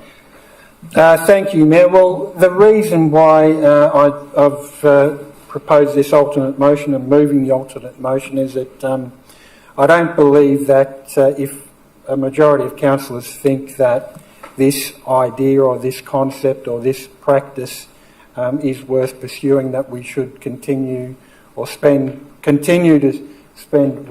council resource, as in officer time, investigating it. I think we should just stop it here if a majority of councillors agree. I think with the information we've got to date, I think that there's dubious benefits and many disbenefits with publicly webcasting councillor briefing meetings on the internet. I think it's interesting that one of the councils, one of the most progressed councils in this regard, Mornington Council, is proposing just to rename many of its meetings to workshops and keep them private. So it doesn't seem to be a substantial change, in my opinion, at Mornington, apart from a name change of briefings to workshops. So that certainly doesn't back it up if the lead council is sort of doing that sort of thing. So on that basis, Mayor, I think this council has many things that it needs to focus on, and I think that this idea has progressed to this point but is not worthy of further investigation. Thank you, Mayor. Thank you, Councillor O'Reilly. Deputy Mayor Tan. Thank you, Mayor. So council brief sessions, so we don't make decision. We only making decision as a council at the council meeting. Plus, you're going to add more resources and more costs to the brief session if you're going to make it live. I think around approximate 1,500 just for staff, IT staff to cast it live. So I think it's not, try to be transparent, but we're not making any decision anyway. We only can make decision, at the council meeting. So I don't think we should, as a council, we just spend, based on our Dandenong Wellbeing Centre, the largest project so far, 122.15 million. So we only got funding from federal 20 million, so all funded by council at the moment. We need to be mindful with our spending, especially with financial in the long term. So at the moment, even our CIP budget's cutting because of of the budget. So we shouldn't add more spending on our spending for long term as well. So I don't see it's necessary because we're not making any decision anyway. Thank you. Thank you, Deputy Mayor Tan. In opposition, Councillor Milkovich. Thank you, Mayor. Where do I start? The fear of scrutiny is alive and present in the chamber in the city of Greater Dandenong. Councillors do not even wish to explore the option, let alone start the process, because they're so afraid of public scrutiny. They're afraid of what they talk about behind the scene, that it is beyond a joke. If you've got nothing to hide, if you've got nothing to be afraid of, you will open the CBS to the public to see what goes on behind the scene. The only reason why you would not want something to be broadcast to public is because you've got something to hide. Nothing else. Not talk about $20 million, Labor government, this, that, whatever. It is really very, very simple. If you are not afraid of what you say behind the scene and do, you have got no reason to stop this at least being explored. This is not even suggesting that we should start. It says here, this report says here that Council monitors the implementation of these aforementioned sessions for 6 months and provide a report to Council by the end of November 2025. Based on the findings, consider implementing live streaming Council briefing sessions in 2026 subject to budget capacity. So it's not even saying that we were going to start doing this. It merely says that we should explore the option. And straight away, Councillor O'Reilly is saying, while this idea has progressed so far, now it's time to put a stop to it. Because transparency is only valid up to a certain point, and then after that, transparency really doesn't matter. The residents don't need to know. They only need to know what we want to tell them. And if anyone has had any doubts about transparency or what goes on behind the scene, well, tonight's meeting, these people in the gallery, regardless of the fact whichever way we voted, are the proof that they don't believe in our transparency. They're the proof. They came here and they didn't know what was going on. And that's a shame on us as councillors. If we can't open these sessions, if we've been directed by the higher authority that we can't open this because of dealings behind the scene, then shame on us. And anyone who thinks that increasing transparency is a danger to their position as a councillor, I'd like them to knock on the door of every resident in their ward and ask them the question to see what the answer is going to be. I can tell you something, it's not going to be federal. People want to know. The only reason why people don't know and are not involved is because they're kept in the dark. Now, we are trying to get a report and possibly develop how this is going to happen with budget constraints or whatever. And Councillor O'Reilly is thinking it's a good idea. Maybe you've had your little bit of fun in the public domain. Now let's put a stop to this nonsense. Let's go behind the closed door and let's keep going on the way we've been going for the past 20, 30 years. So if that's the way that this council wants to run, well, so be it. I mean, the majority wins. It's a democracy. We're not going to riot about it. But I think if councillors who are voting for this should and have to door knock their residents and ask them, do they want to know more or do they want to know less? And maybe then, only then should they base this decision on this particular motion. So for that reason, I will be supporting this recommendation. Thank you, Mayor. Thank you, Councillor Milkovich. Is there any further speakers? Councillor Dunn. Thank you, Mayor. I'll be supporting Councillor O'Reilly's alternate motion. And I want to start by saying I absolutely do support transparency in government. Our formal council meetings are live streamed. Our decisions are on the public record. We engage in our communities every day through meetings, emails, phone calls, and our briefing sessions and the information that come out of it are outlined in the public agendas, I believe, once a month as well. I've listened to the debate that was first proposed, when this was first proposed early this year, and I just think that council briefings shouldn't be publicly live streamed. I think the component of the original motion which discusses options for public meetings to be live streamed on sites like Facebook is a good idea, but the premise of the original motion is about briefings, and on that basis, I am against that. Briefing sessions are designed to be a place where councillors can come together to discuss ideas, explore ideas, ask difficult questions and test different viewpoints. And it's also an opportunity for councillors to challenge officers' viewpoints without also the weight of public performance attached to that as well. It's a forum that allows ourselves the opportunity to have our own views challenged so that we can make the right decision. I don't think that's secrecy, I just think that's good governance. Live streaming these sessions risks turning them into theatre, and in doing so, it actually discourages open, honest, and sometimes unpopular conversations. We know that the right decision isn't always the correct one, but our jobs aren't meant to be easy. Our job is to make difficult decisions which impact our residents. And we're a representative democracy. Our residents elect us to work through complex issues on their behalf. And overwhelmingly, what I hear from our community has never been a desire for more live streams. It's the simple things. It's keeping our roads safe. It's keeping our parks clean. It's to fix the footpath and to pick up the damn rubbish. That's what it really comes down to when our residents talk to us. So I've never had a constituent bring this up to me once. They care about results. They care about their local communities improving. And if there are concerns about transparency, then, we can find ways to improve our reporting. Maybe we can look at ways to have additional information in the public agendas every fortnight or every month. But I think we shouldn't really throw away the one space where councillors can come together to speak freely, to think creatively, and to do the deep analysis that really leads to better decision making. So I am in full support of Councillor O'Reilly's alternate motion. Thank you, Councillor Dunn. Councillor Doe. Thank you. We should be fighting for transparency, accountability, and enhanced trust and community connection.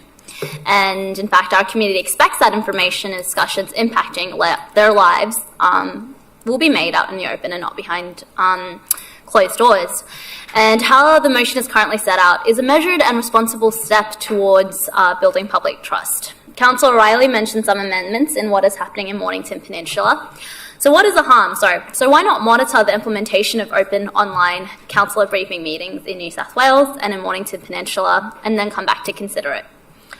As per Councillor Milkovich, why are you so afraid to even just explore this option? It's not saying that we will do that. It's literally just saying, let's observe it for 6 months and come back. The comments being made today talk to the original motion, but we are actually looking at the officer recommendation. And if you do not have residents that talk to you about how they feel regarding our process, I will say that I myself have residents that have questions for me, why behind our discussion, and how that they do feel shut out of the process, and that public meetings aren't enough. Residents see how councillors vote, but not the discussion that shapes those decisions, and opening briefings would help to bridge this gap. As per the motion, we are not proposing to open confidential or legally sensitive discussions, and it is about those topics where public interest is high and transparency would add value, such as urban planning, transport or community services. Our council plan commits us to public transparency, and this is a tangible, practical way to be able to deliver on that promise. And yes, there will absolutely be more work, and we will have to navigate how to approach this. But at a time where public perceptions of government integrity, including morality, accountability, and transparency, have reached an unprecedented low, we need to rebuild this trust and show that we are working in the community's best interests through improved dissemination, public transparency, and community engagement. And what better way to do that than to open up our councillor briefing meetings to show that, or even look at that. I urge my fellow councillors to vote against this amendment and instead support the substantive motion. It's not about openness, it's about respect for the people. It's not just about, openness, it's about respect for the people that we serve. Thank you. Thank you, Councillor Doe. Are there any further speakers? If there's no further speakers, right reply, Councillor O'Reilly. Thank you, Matt. Well, taken the comments on board, I'll just respond to those. Mayor, well, I don't think to vote for my alternate means that I'm afraid of public scrutiny, Mayor. I think being scrutinised right at this minute in public at the final point of the decision, which is probably the best point to be scrutinised, as we all are.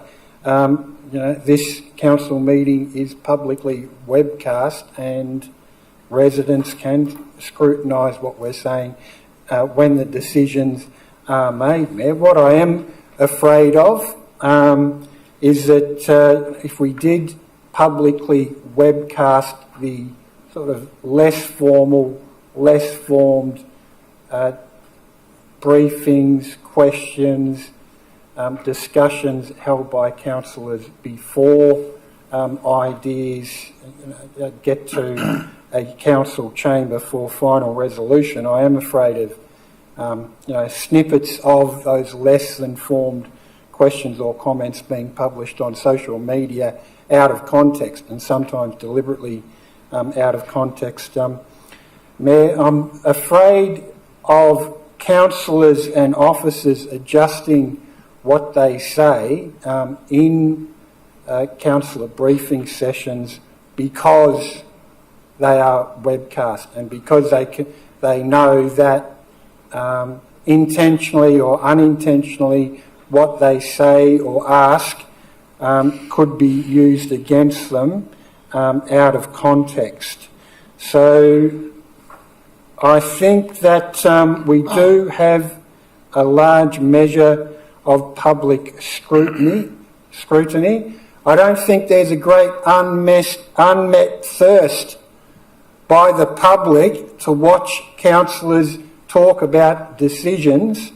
Out of 170,000 residents, Mayor, we currently have 36 watching on YouTube. So what percentage of the residents are currently watching us now and have a great thirst for watching our great statements? Mayor, I would be challenged to even put that percentage at 0.000 something. So there's not a great unmet thirst by the public to watch councillors, ask questions and make decisions. If council webcasts were judged, by its ratings like commercial programs, we'd be cancelled after one season, if not sooner. Could I ask for an extension, please, Matt? 1 minute. Yeah, 1 minute. In the real world, as Councillor Dan said, residents care more about having their footpath and potholes fixed rather than care about buzzwords that have been raised like transparency. They elect representatives in a representative democracy to try to make the best decisions on their behalf. And as we can see by our YouTube viewers, right, they don't have the time or inclination to look at every word that councillors say. And to be honest, Mayor, I probably wouldn't either. So again, as a council, we can still, rather than be a leading council on this issue. Time is up. Okay, thank you, Mayor. I'll finish there. Thank you, Councillor O'Reilly. All those councillors in favour of the alternate motion, please raise your hand. Councillor Dunn, Councillor Yim, Deputy Mayor Tan, Councillor O'Reilly and Councillor Formoso. All those against, Councillor Doe, Mayor Mameti and Councillor Le and Councillor Milkovich. The item is carried 5-4.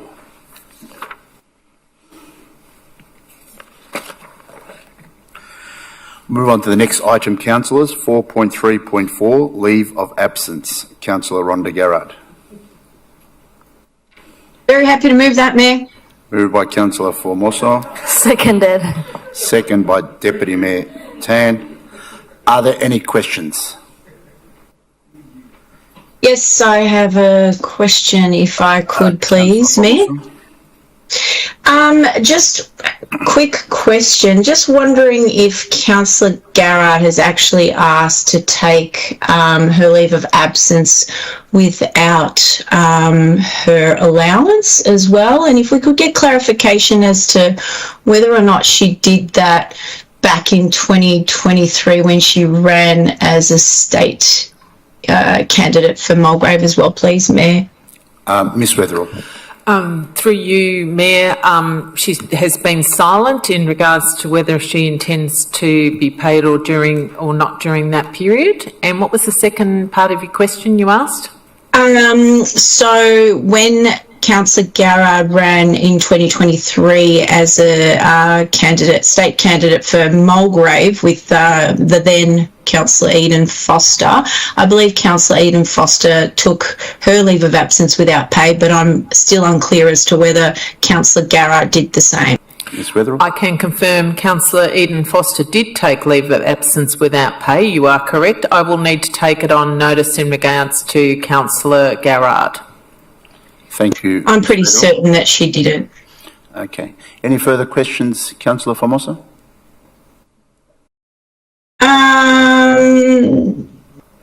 I'll wait. Thanks. Any further questions, councillors? Is there any opposition? If there is no opposition, I declare the motion carried. Just a quick comment, just a quick comment. Look, just out of curiosity, is Councillor Garrard in chambers this evening? I can confirm that Councillor Garrard was in chamber. She's not here at the moment. She has left. Oh, okay. Just my understanding under the MAV guidelines as well is that a councillor who is a prospective candidate or a nominated candidate should not really use council resources, council chambers as well, and facilities in relation to their candidacy. So I'm just curious as to what the reasoning behind that was. And I'd also like to mention that it was really disappointing to see that Councillor Formoso? Yes. You'll have an opportunity at question time if you want to ask those kind of questions, but at the moment I've dealt with the item. The item has been carried, so I'll move on to the next item. Well, it's still really relevant, Mayor. Yeah, you got time to ask it at question time. You'll have an opportunity then. Councillors, we'll move on to the next item, 4.3.5, list of registered correspondence to Mayor and Councillors. Happy to move Moved it. by Deputy Mayor Tan. Second by Councillor Yim. Are there any questions? Yes. Question, Deputy Mayor Tan. Just for the first one, an email expressing concerns regarding to Noble Park's safety and homelessness. Through you, Mayor, any response back from the relevant officer regarding to this topic? Ms Weatherall? Through you, Mayor, I think it was just a general concern about homeless people in Noble Park and concerns about the community feeling safe, but I will clarify that and respond to you during the week. Thank you, Deputy Mayor Tan. Any further questions? Councillor Milkovich? Thank you, Mayor. Let me refresh my eyesight. There was an email addressing traffic safety concerns in Bangkok. What was that about? Can we know by any chance from the Councillor correspondence? Mr Manivasagasavan? Councillor, I haven't seen that email yet, but I will have a look at that and then provide a response. Thank you, Mr Manivasagasavan. Are there any further questions, councillors? Is there any opposition? If there is no opposition, I declare the motion carried. Item 4.3.6, draft minutes of advisory committee meetings. To move. Moved by Deputy Mayor Tan. Second by Councillor Yim. Are there any questions? Is there any opposition? If there is no opposition, I declare the motion carried. Item 4.3.7, draft minutes of Multicultural and People Seeking Asylum Advisory Committee meeting on the 11th of February 2025. Moved by Councillor Doe. Seconded. Second by Deputy Mayor Tan. Are there any questions? Is there any opposition? If there is no opposition, I declare the motion carried. Item 5, notice of motion. There are none. Item 6, reports from councillors, delegated members and councillor questions. Councillor Formosa. Thanks, Mayor. In the interest of time, I didn't really want to have to make this statement in my councillor question time because I was scrutinised for it the last time that I did it, but yeah, I might leave that one and maybe make a statement to the newspapers tomorrow. Excuse my voice, but I'm still quite unwell. So happy to report there've been an incredible amount of festivals in the past few weeks. Well, obviously the many Nowruz festivals in CGD and obviously other municipalities. We had the Sri Lankan New Year Festival, which was fantastic and had tens and thousands of people as usual. Many Eid events and iftar dinners that just kept going. And it's official, I've gained 5 kilos during this period. So we'll have to make my move in Greater Dandenong to try and work some of that off.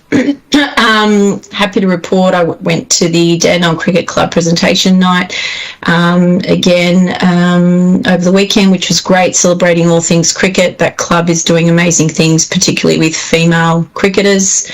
Also had the pleasure of attending the Indian Natya Prana annual student concert once again. This year they were at the Drum Theatre because last year they only had about 60 students. So they've now expanded and grown to 130 students, and 70% of those are from the city of Greater Dandenong. So I'd like to congratulate them for beautiful performance and incredible work that they do in our community, teaching young children how to dance. It was just spectacular.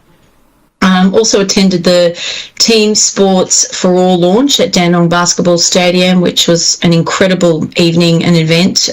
Wasn't aware of this organisation, surprisingly enough, as a PE teacher. This is a charity, a non-profit organisation that basically dedicates money and ensures every child has the opportunity to play sport. And they operate in many LGAs, but now they're expanding here in the city of Greater Dandenong for the first time. And what they actually do, Mayor, is they support children by paying for them to play sport, and not just this tokenistic, one season of a sport to feel, good about ourselves. They actually carry these children throughout their entire childhood. So from the moment they sign up, from maybe 5 years to the 18 years of age, playing a sport that they love, they pay their fees, insurance, provide them with uniforms, and it's just so incredibly humbling to know that there is such an organisation. So I know that they're briefly talking to council about this, but I really think we need to embrace this wholeheartedly and do everything we can to encourage this throughout our municipality. As we know, we're the least active. We've got so many barriers, and of course, financial difficulty is certainly one of them. So if I could just ask the appropriate director what we can do to encourage this program and this process here in the city of Greater Dandenong, because this is an opportunity we absolutely cannot miss. Ms. Weatherall?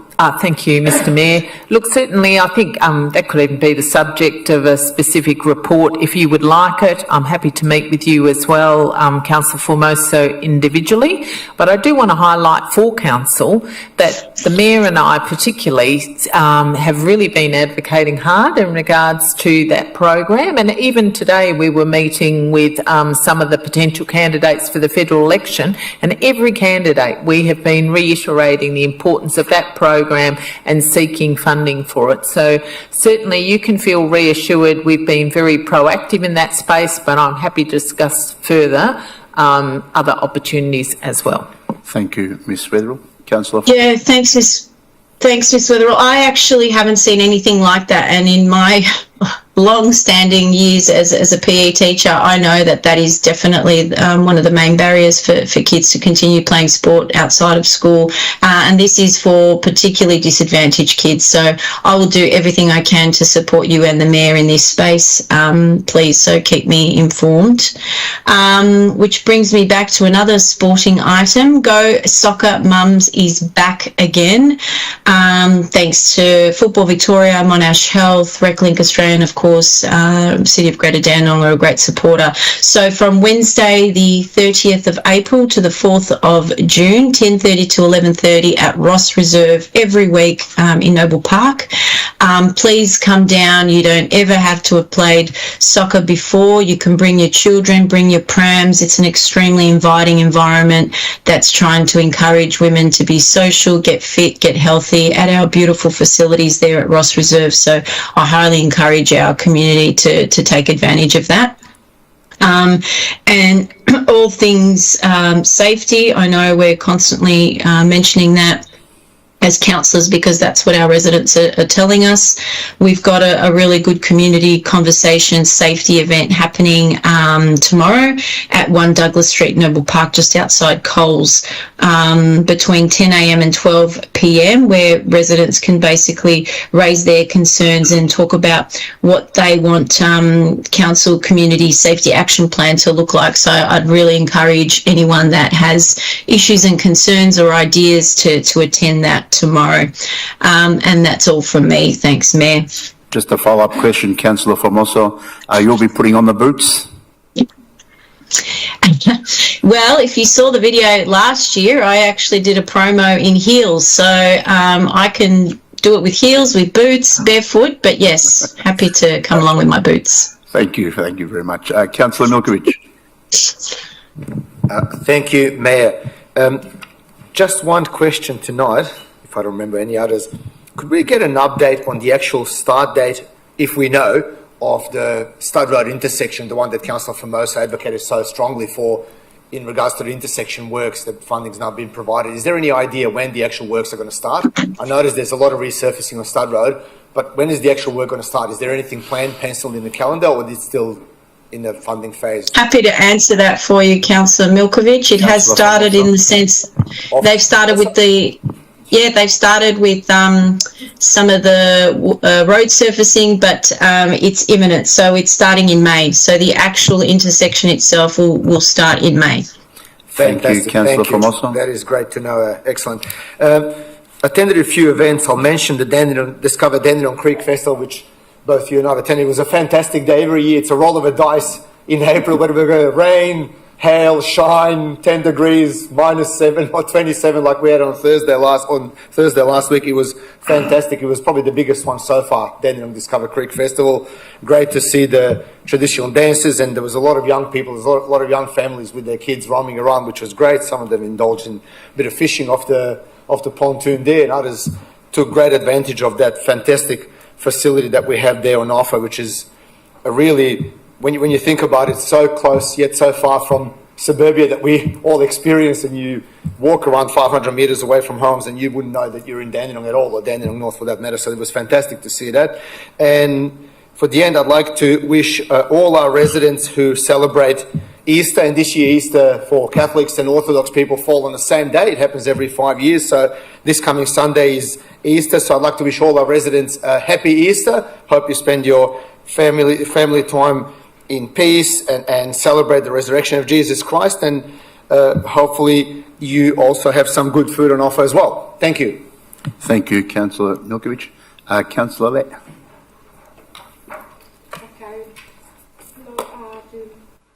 Do you want to turn on your microphone, please?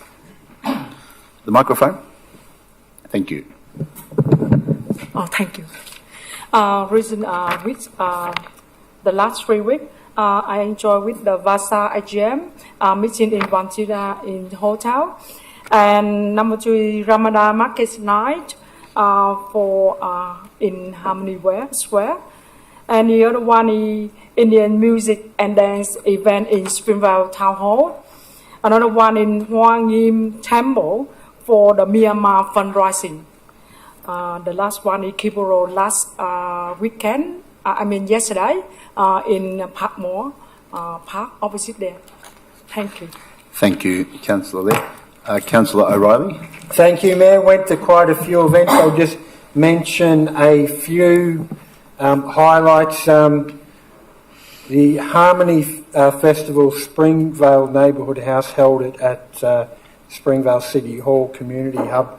That was amazing, Mayor, and can't speak highly enough of the leadership of the Springvale Neighbourhood House. I know Deputy Mayor Tan was there along with yourself. That was a parade around Springvale Library, and just the joy in diversity and everybody mixing in, and it was absolutely what this municipality is all about, demonstrated like right there at Springvale Community Hub. So the people at Springvale Neighbourhood House just do a sterling job every day of the week.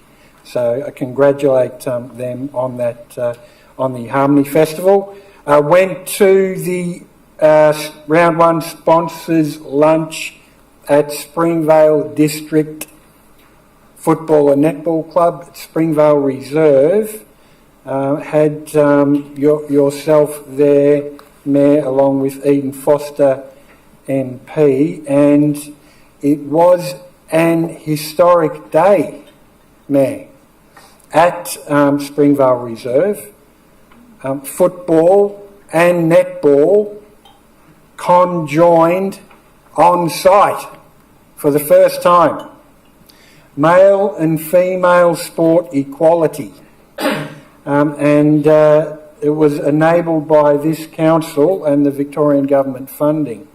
It was good to see families with both male and female members could go to the Springvale Reserve, and some were playing netball and some were playing football, and it was all great fun. So congratulations to the leadership of the club for everything they've done to bring that historic day to fruition, and good luck for this coming season. Also went to, as many of us did, I won't name every councillor that went to the Keysborough Big Picnic because it was pretty much majority, if not all.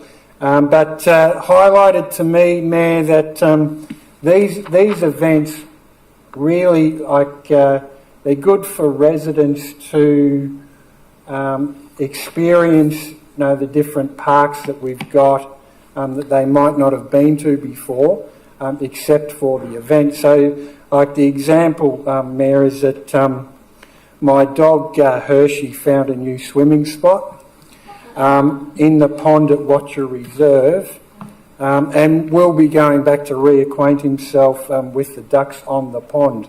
As long as that's allowed under council rules, don't know about that, Mayor, but you can get back to me on that later. And finally, went to Springvale RSL Anzac Service commemoration with Deputy Mayor Tan and your good self. That's all to report. Thank you, Mayor. Thank you, Councillor O'Reilly. Deputy Mayor Tang. Thank you, Mayor. I know we've all been busy. It's a long list from the last council meeting. I'll start with my report first. So on the 25th of March, I attended the opening Ramadan night market and dinner in council chamber here, hosted by the Bright Community organisation. So I just want to congratulate them for their incredible achievement. They only got 4 executive members in their organisation who can organise the events, and with over 300,000 people attended the Ramadan night market over 9 nights. So what is a great achievement from them. So thank you to our City of Greater Dandenong Council staff with supporting with the waste and also their sponsors as well for make it happen. On the 29th of March, I attended the Sounds of Nepal, hosted by the Didi Bahani Samaj Victoria. So this organisation was formed in 2012 by a group of strong cult women who were committed to lobbying for a better world for women in Nepal and in Australia. So DBSV aims to reduce gender inequality, engage women's participations, remove barriers, build stronger communities by raising awareness, and promote social, economics and cultural benefits of diversity. It also connects women in Nepalese background and organise health and well-being activities and aims to break social isolation, provide platform for family violence awareness and well-being. So now they grow up to 16 different offices around Melbourne. So I just want to congratulate to them. On the same day, I attended the Khmer Community Book Day, which is organised by our library. First time I found out we do have a book day for each language, so great to know that the next one will be for Greek, I think. Yeah, so it's great to know that all the Cambodian came together. Also, they have their performance as well on the day. On the 4th of April, I attended ED celebration in partnership with CGD and Victoria Multicultural Commission as well at Springvale Town Halls. 5th of April, I attended the Cambodian New Year celebration hosted by the Cambodian Association of Victoria. On the same day, I attended the Harmony Festival hosted by the Neighbourhood House. It was great to see so many countries dressed up in their costumes. So they did that every year at Springvale Town Hall, and we just go around and parade. So I think around probably more than 400 people normally. So it's a great way to showcase each country and cultures, their customs to everyone. In that afternoon, I also attended the Noah Park Hall ceremony, which is turning 100th birthday. So as we reflect on our 100-year past, we remind the resilience and spirit of our community. So Noah Park Public Hall always been a place for people come together. It's a hub for community groups, for sports group, for dance group, for market one time. And for a lot of local events, they have a lot of joyful occasions like wedding, birthday, many parties and events. Also, even stood for a command centre during a challenging time as well. So I want to congratulate the trustees. So for many trustees that formed together for their great work for many years. On that evening as well, I attended the Ugadi Festival, which is the New Year hosted by Melbourne Kannada Sangha. They formed since established in 1986. So this year, they celebrating the 40 years of Ogani Festival, which is they're working tirelessly to support their community, and they also have a library book there as well. So I think they've got like around 2,000 books supporting for their children and their community. On the 6th of April, I attended the Sri Lankan New Year hosted by the Dharma Sarana Buddhist Temple. Also, Councillor Yim joined me as well on a day. So they've got a lot of volunteers, mainly parents. They volunteer to teach the Dharma and languages to the children. So now they grow up to like 200 children they teach every Sunday. So great achievement for their volunteers. On the 11th of April, I attended the gala dinner celebrating Ramadan night market. Once again, congratulations to them. They promised that next 3 year will be a lot bigger. So they tried to get at least 1 million visitors. So we can't wait for that. On the 12th of April, I attended the Cambodian New Year hosted by the Cambodian Buddhist Association. So our New Year, Cambodian New Year, is starting from today to the 16th. So I just want to wish everyone a Cambodian New Year, plus anyone who's celebrating in April as well, and also Happy Easter. In the evening, I attended the Cambodian singing contest competition, so hosted by Cambodian Association of Victoria. So I just want to congratulate all the winners and the contestants, and thanks to Cambodian Association for always promoting our Cambodian cultures, custom to everyone. On the 13th of April, I attended Anzac service of the commemoration 2025 hosted by Springvale ISL. So this year, Anzac Day, the Australian War Memorial, will mark 110th anniversary of our Gallipoli landings, as well as commemorating all Australians who have served in times of peace and war. We do have a guest speaker there as well, Lieutenant, we call him Chuto. So he announced his retirement for the last 35 years, so congratulate to him as well. On a Sunday, I attended the Keysborough Big Picnics, which is great to see. It's a great weather compared to last year. So it's great to see a lot of people enjoy, obviously, all the performances, sport activities, and children enjoy the, Easter egg hunting, and many lovely dogs. So one of Sean's dog and Isabella dog was there too. So congratulations to see all the friendly dogs, and thanks to our council directorate and volunteers for make it happen. So the last one on the in the evening, I attended the Nowruz and Awards night, so celebrated the cultural diversity, community spirit, the academic excellence. So mainly this one hosted by the Victorian Association of Students from Afghanistan. Mainly student run for the event, so they've got their own sponsors, mainly Hazara community as well. So they formed it in 2020, so non-profit, and I think a lot of students get their awards based on their ATA score. So one of the students, she's got 99.7. So it's a great achievement for Miss Sajida, and she was the only Afghan student in her school. So I just want to congratulate her. That's all from my report. Only one question through you, Mayor, to the relevant officer, just regarding some issue at the 89 Douglas Street Pocket Park. One of the residents complained about there's always a dump rubbish. A lot of people hang around at night time. I know that we close the gate after hour, but it's just the gate really low as well. People can jump in. So I just want to find out if you can get someone to investigate this dump. It's ongoing issue. So the resident reported since 28th of March, but he hasn't heard any feedback yet. So I just want to find out what happened as well. Thanks. Mr. Manny Vasigasa. Through me, I'm not aware of that matter, but I'm happy to sort of investigate that and provide a response. Thank you. Thank you. I'll send you the information as well with the reference. Thank you. That's all. Thank you, Deputy Mayor Tan. Councillor Yim. Thank you, Mayor. On Tuesday the 25th, I attended the opening of the Ramadan night market hosted by Bright Community Organisation.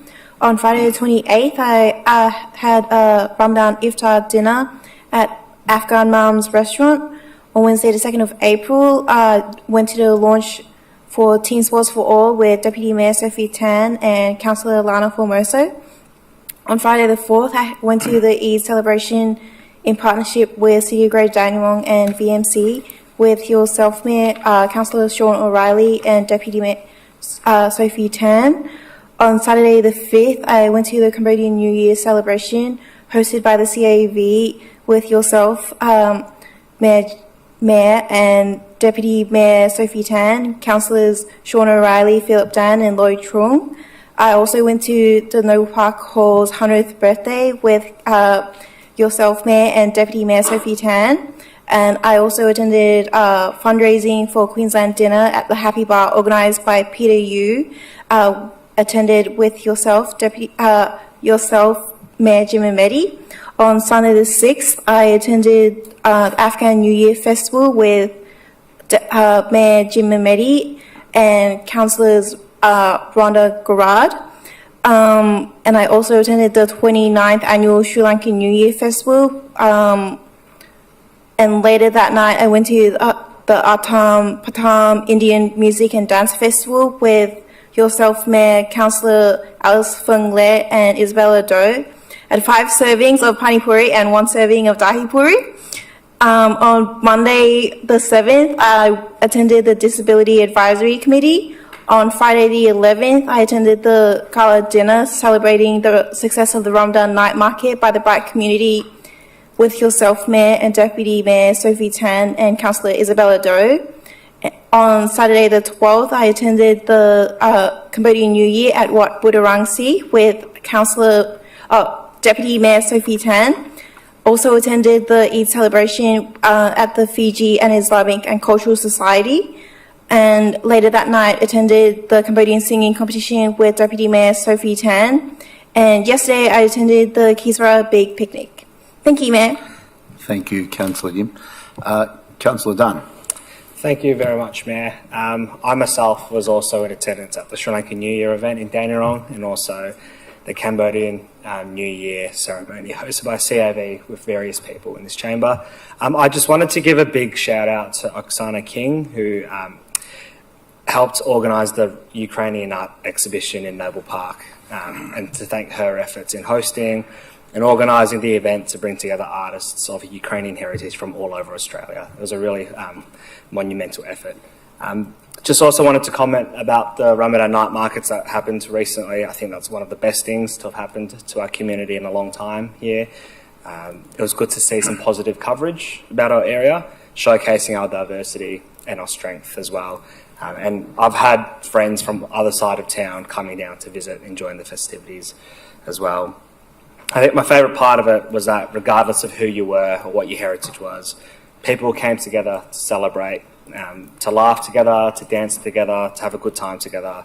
And so I'm really excited for the future of this event, and I'm sure it'll only get bigger and bigger every year. Thank you. Thank you, Councillor Dunn. Councillor Doe. Thank you. Thank you to the residents who have been in contact with me recently regarding the public community safety. Please know that at Council, I know that our teams are really working hard behind the scenes on this, and as Councillor Formoso mentioned, we do need your help to contribute to the Public Community Safety Survey in order to inform our Council Action Plan. This survey closes tomorrow at 5 p.m, so please take a few minutes to complete this. It is on the Your Say website. I look forward to attending my first meeting as Council representative for this Community Safety Advisory Committee once it's scheduled in after the completion of this survey. I will also add on to the many congratulations that have been provided to the Bright Community Organisation for organising a fantastic Ramadan night market. I went a few times and it was just so lovely to see how thriving the market was.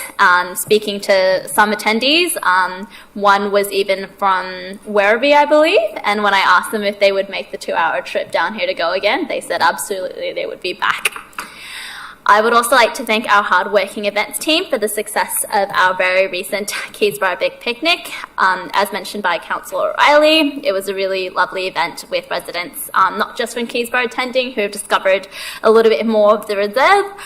Unfortunately, it was so popular that we did run out of chocolate eggs before the last 2 sessions for our Easter egg hunts, but it was really great to see so many puppies and dogs out. And we even had a dedicated stall for consultation regarding the community hub in the Keysborough South Ward, which is due to open later this year.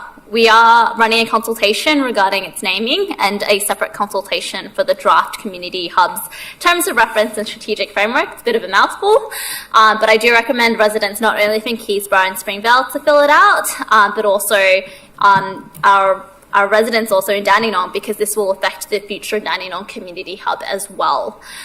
I will say that I am a little bit disappointed by some of the decisions made tonight in this chamber. I know that I ran for council like many of you because I want better for our community. I want an open, transparent local government. In the last 3 council meetings, we had over 500 views on our videos.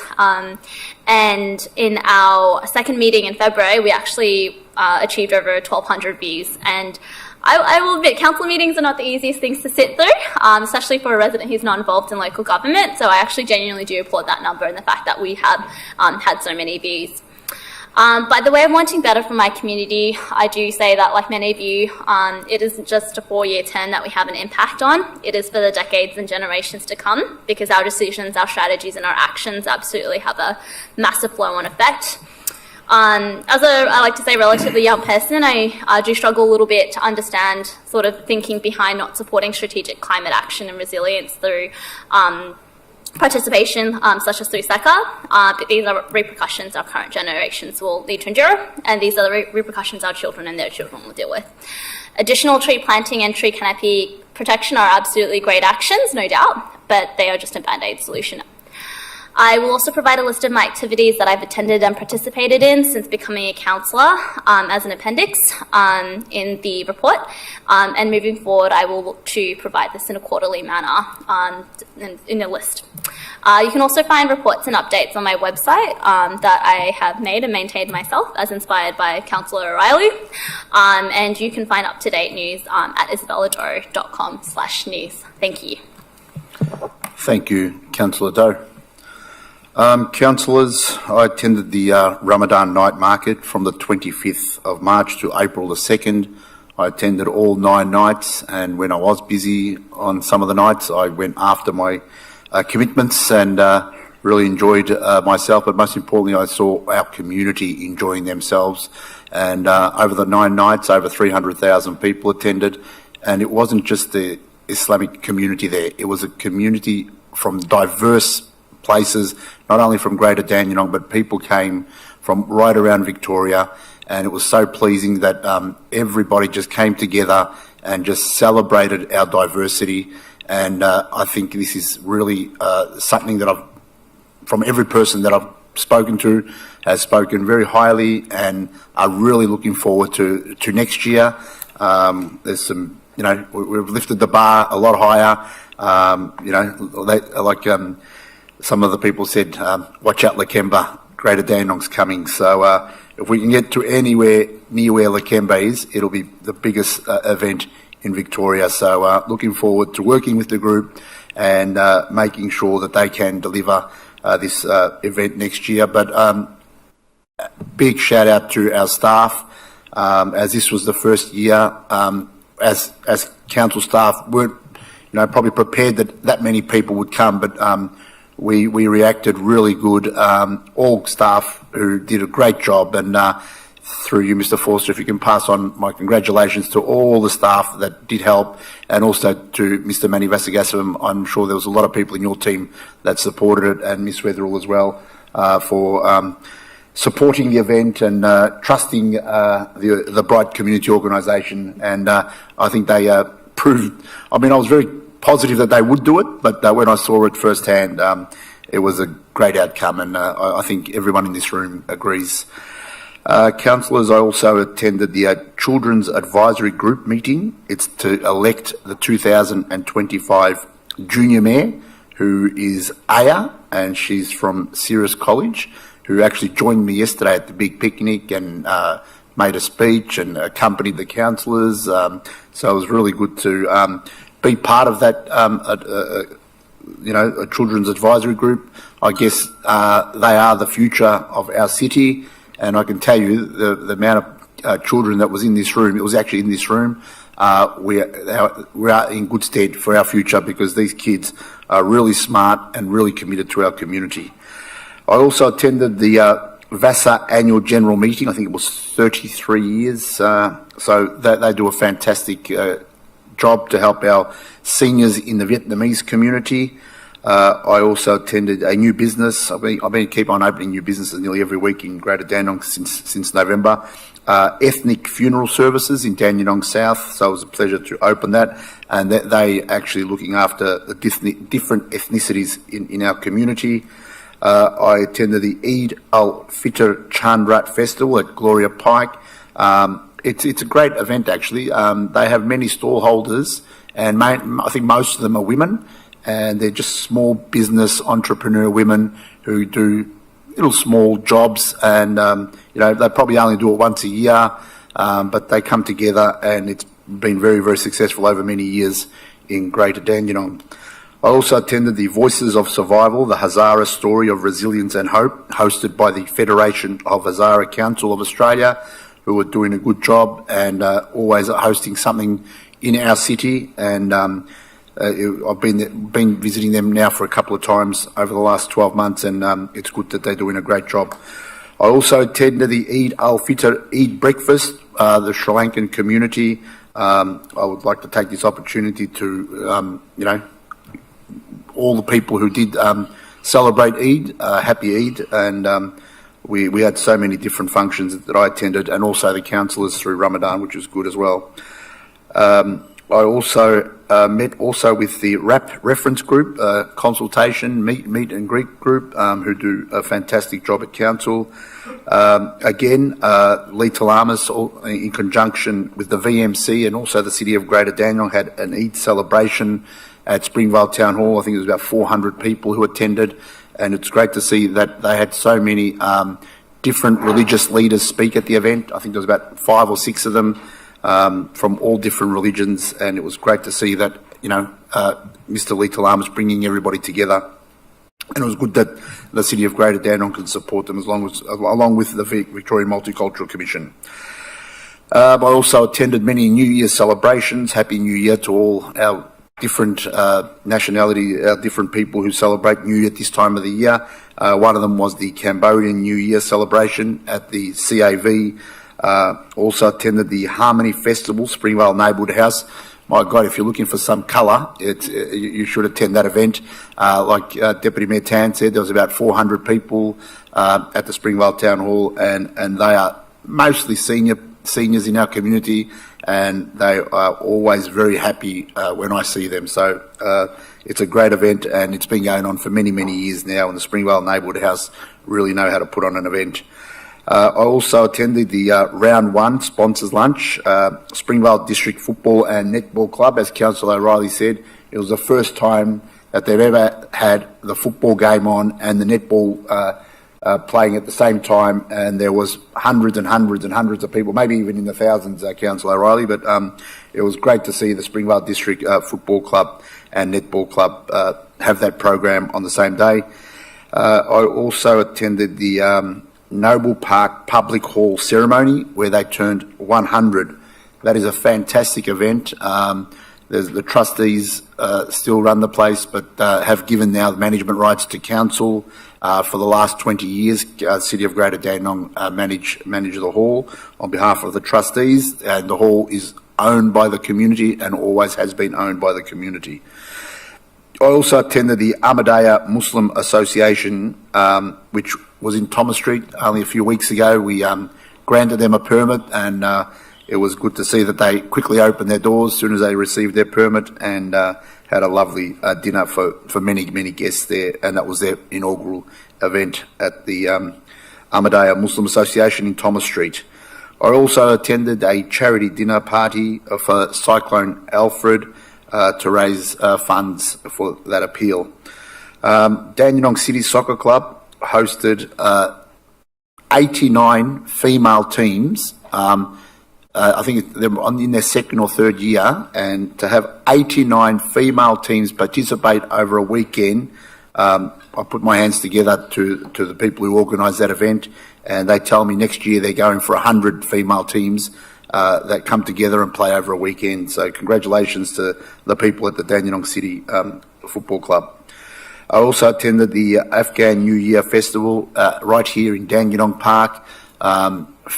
I'm not sure how many people there, but I think there was more than 10,000 people. Great event, celebrated in the heart of Dandenong, being the Dandenong Park. Also attended later on that day the 29th Annual Sri Lankan New Year Festival. Again, over 10,000 people at our showgrounds. So having 10,000 plus people at the showgrounds, 10,000 plus people at Dandenong Park all at the one time. Dandenong certainly now, I know we're the food capital, but I think we're going to start to become the festival capital soon. So watch that space. It's entertaining all year round in Greater Dandenong. And I also attended the Atam Patam Indian Music and Dance event at the Springvale Town Hall. Also, I attended the Discover Dandenong Creek Festival. What a beautiful event and what a beautiful day it was. And the First Nations people started off with a beautiful welcome to country. Then there was a smoking ceremony, and then we had the First Nations people perform the dance, a welcoming dance, which was sensational. And so many families, especially over the school holidays, so many kids. Lions Club, free sausages. You can't go past the free Lions Club sausages. The event was very, very successful, and our staff at Greater Dandenong did a magnificent job. And I did mention that during the day, so thank you to them. I also attended the Belvedere Grandparent Day, which is a nursing home, 60 residents at that nursing home. It was great to see so many families, so many grandchildren there as well. And I think the most fun part was the Easter egg hunt with the grandparents trying to find the eggs. It was quite funny, and they enjoyed it. I also attended with some of my councillors and Mrs. Weatherall also the gala dinner celebrating Ramadan Night Market. I was awarded a trophy on behalf of the council. There it is here, and it'll be proudly sitting upstairs in the office. So if anyone wants to have a look, it'll be up there. And they also had a lovely evening where all the people who supported them in delivering the Ramadan Night Market were invited. So it was a great night. The Keysborough Big Picnic, fantastic, 31 degrees. It was good. There was a little bit of a wind. Many families were there under the shade and enjoying their day. And also the furry friends were also invited. So many dogs at the park as well. We also attended the Springvale RSL sub-branch Anzac Service commemoration, normally held at the City Hall in Springvale. Unfortunately, this year they had to move the location to actually the RSL in Springvale and had it indoor, which I thought was pretty good actually. It was very comfortable in there as well, and they do a fantastic service. So looking forward to Noble Park, I think, on Thursday, and then on Anzac Day in Dandenong, starting from, I think, 6 a.m. in the morning, and then the 11 a.m. service. So it's a few big days ahead for our RSLs, which City of Greater Dandenong supports. I also attended the Eagles Folk Dance, the heart of Albania. Great to see so many young kids from the age of 3 to 80 come together and perform. I think there was probably about 80 performers, and the first time that I've ever witnessed something like that. And I look for that was their first inaugural event. So they've been in existence only for 1 year. So I think they're going to do really good things, and hopefully next year we can bring them to the Drum Theatre. So I'm looking forward to that as well. And also to our community who are celebrating Easter over the weekend. Happy Easter to everyone. Ms. Weatherall, you've got some questions that were taken on notice at last council meeting. Yes, Mr. Mayor, here they are for you. Thank you very much. We'll move on to the next item, item 7, urgent business. If there's no urgent business, we'll move on to the next item, which is item 8, close of business. I declare the meeting closed at 9:38 p.m. Thank you, councillors and officers. Have a great evening. Good night.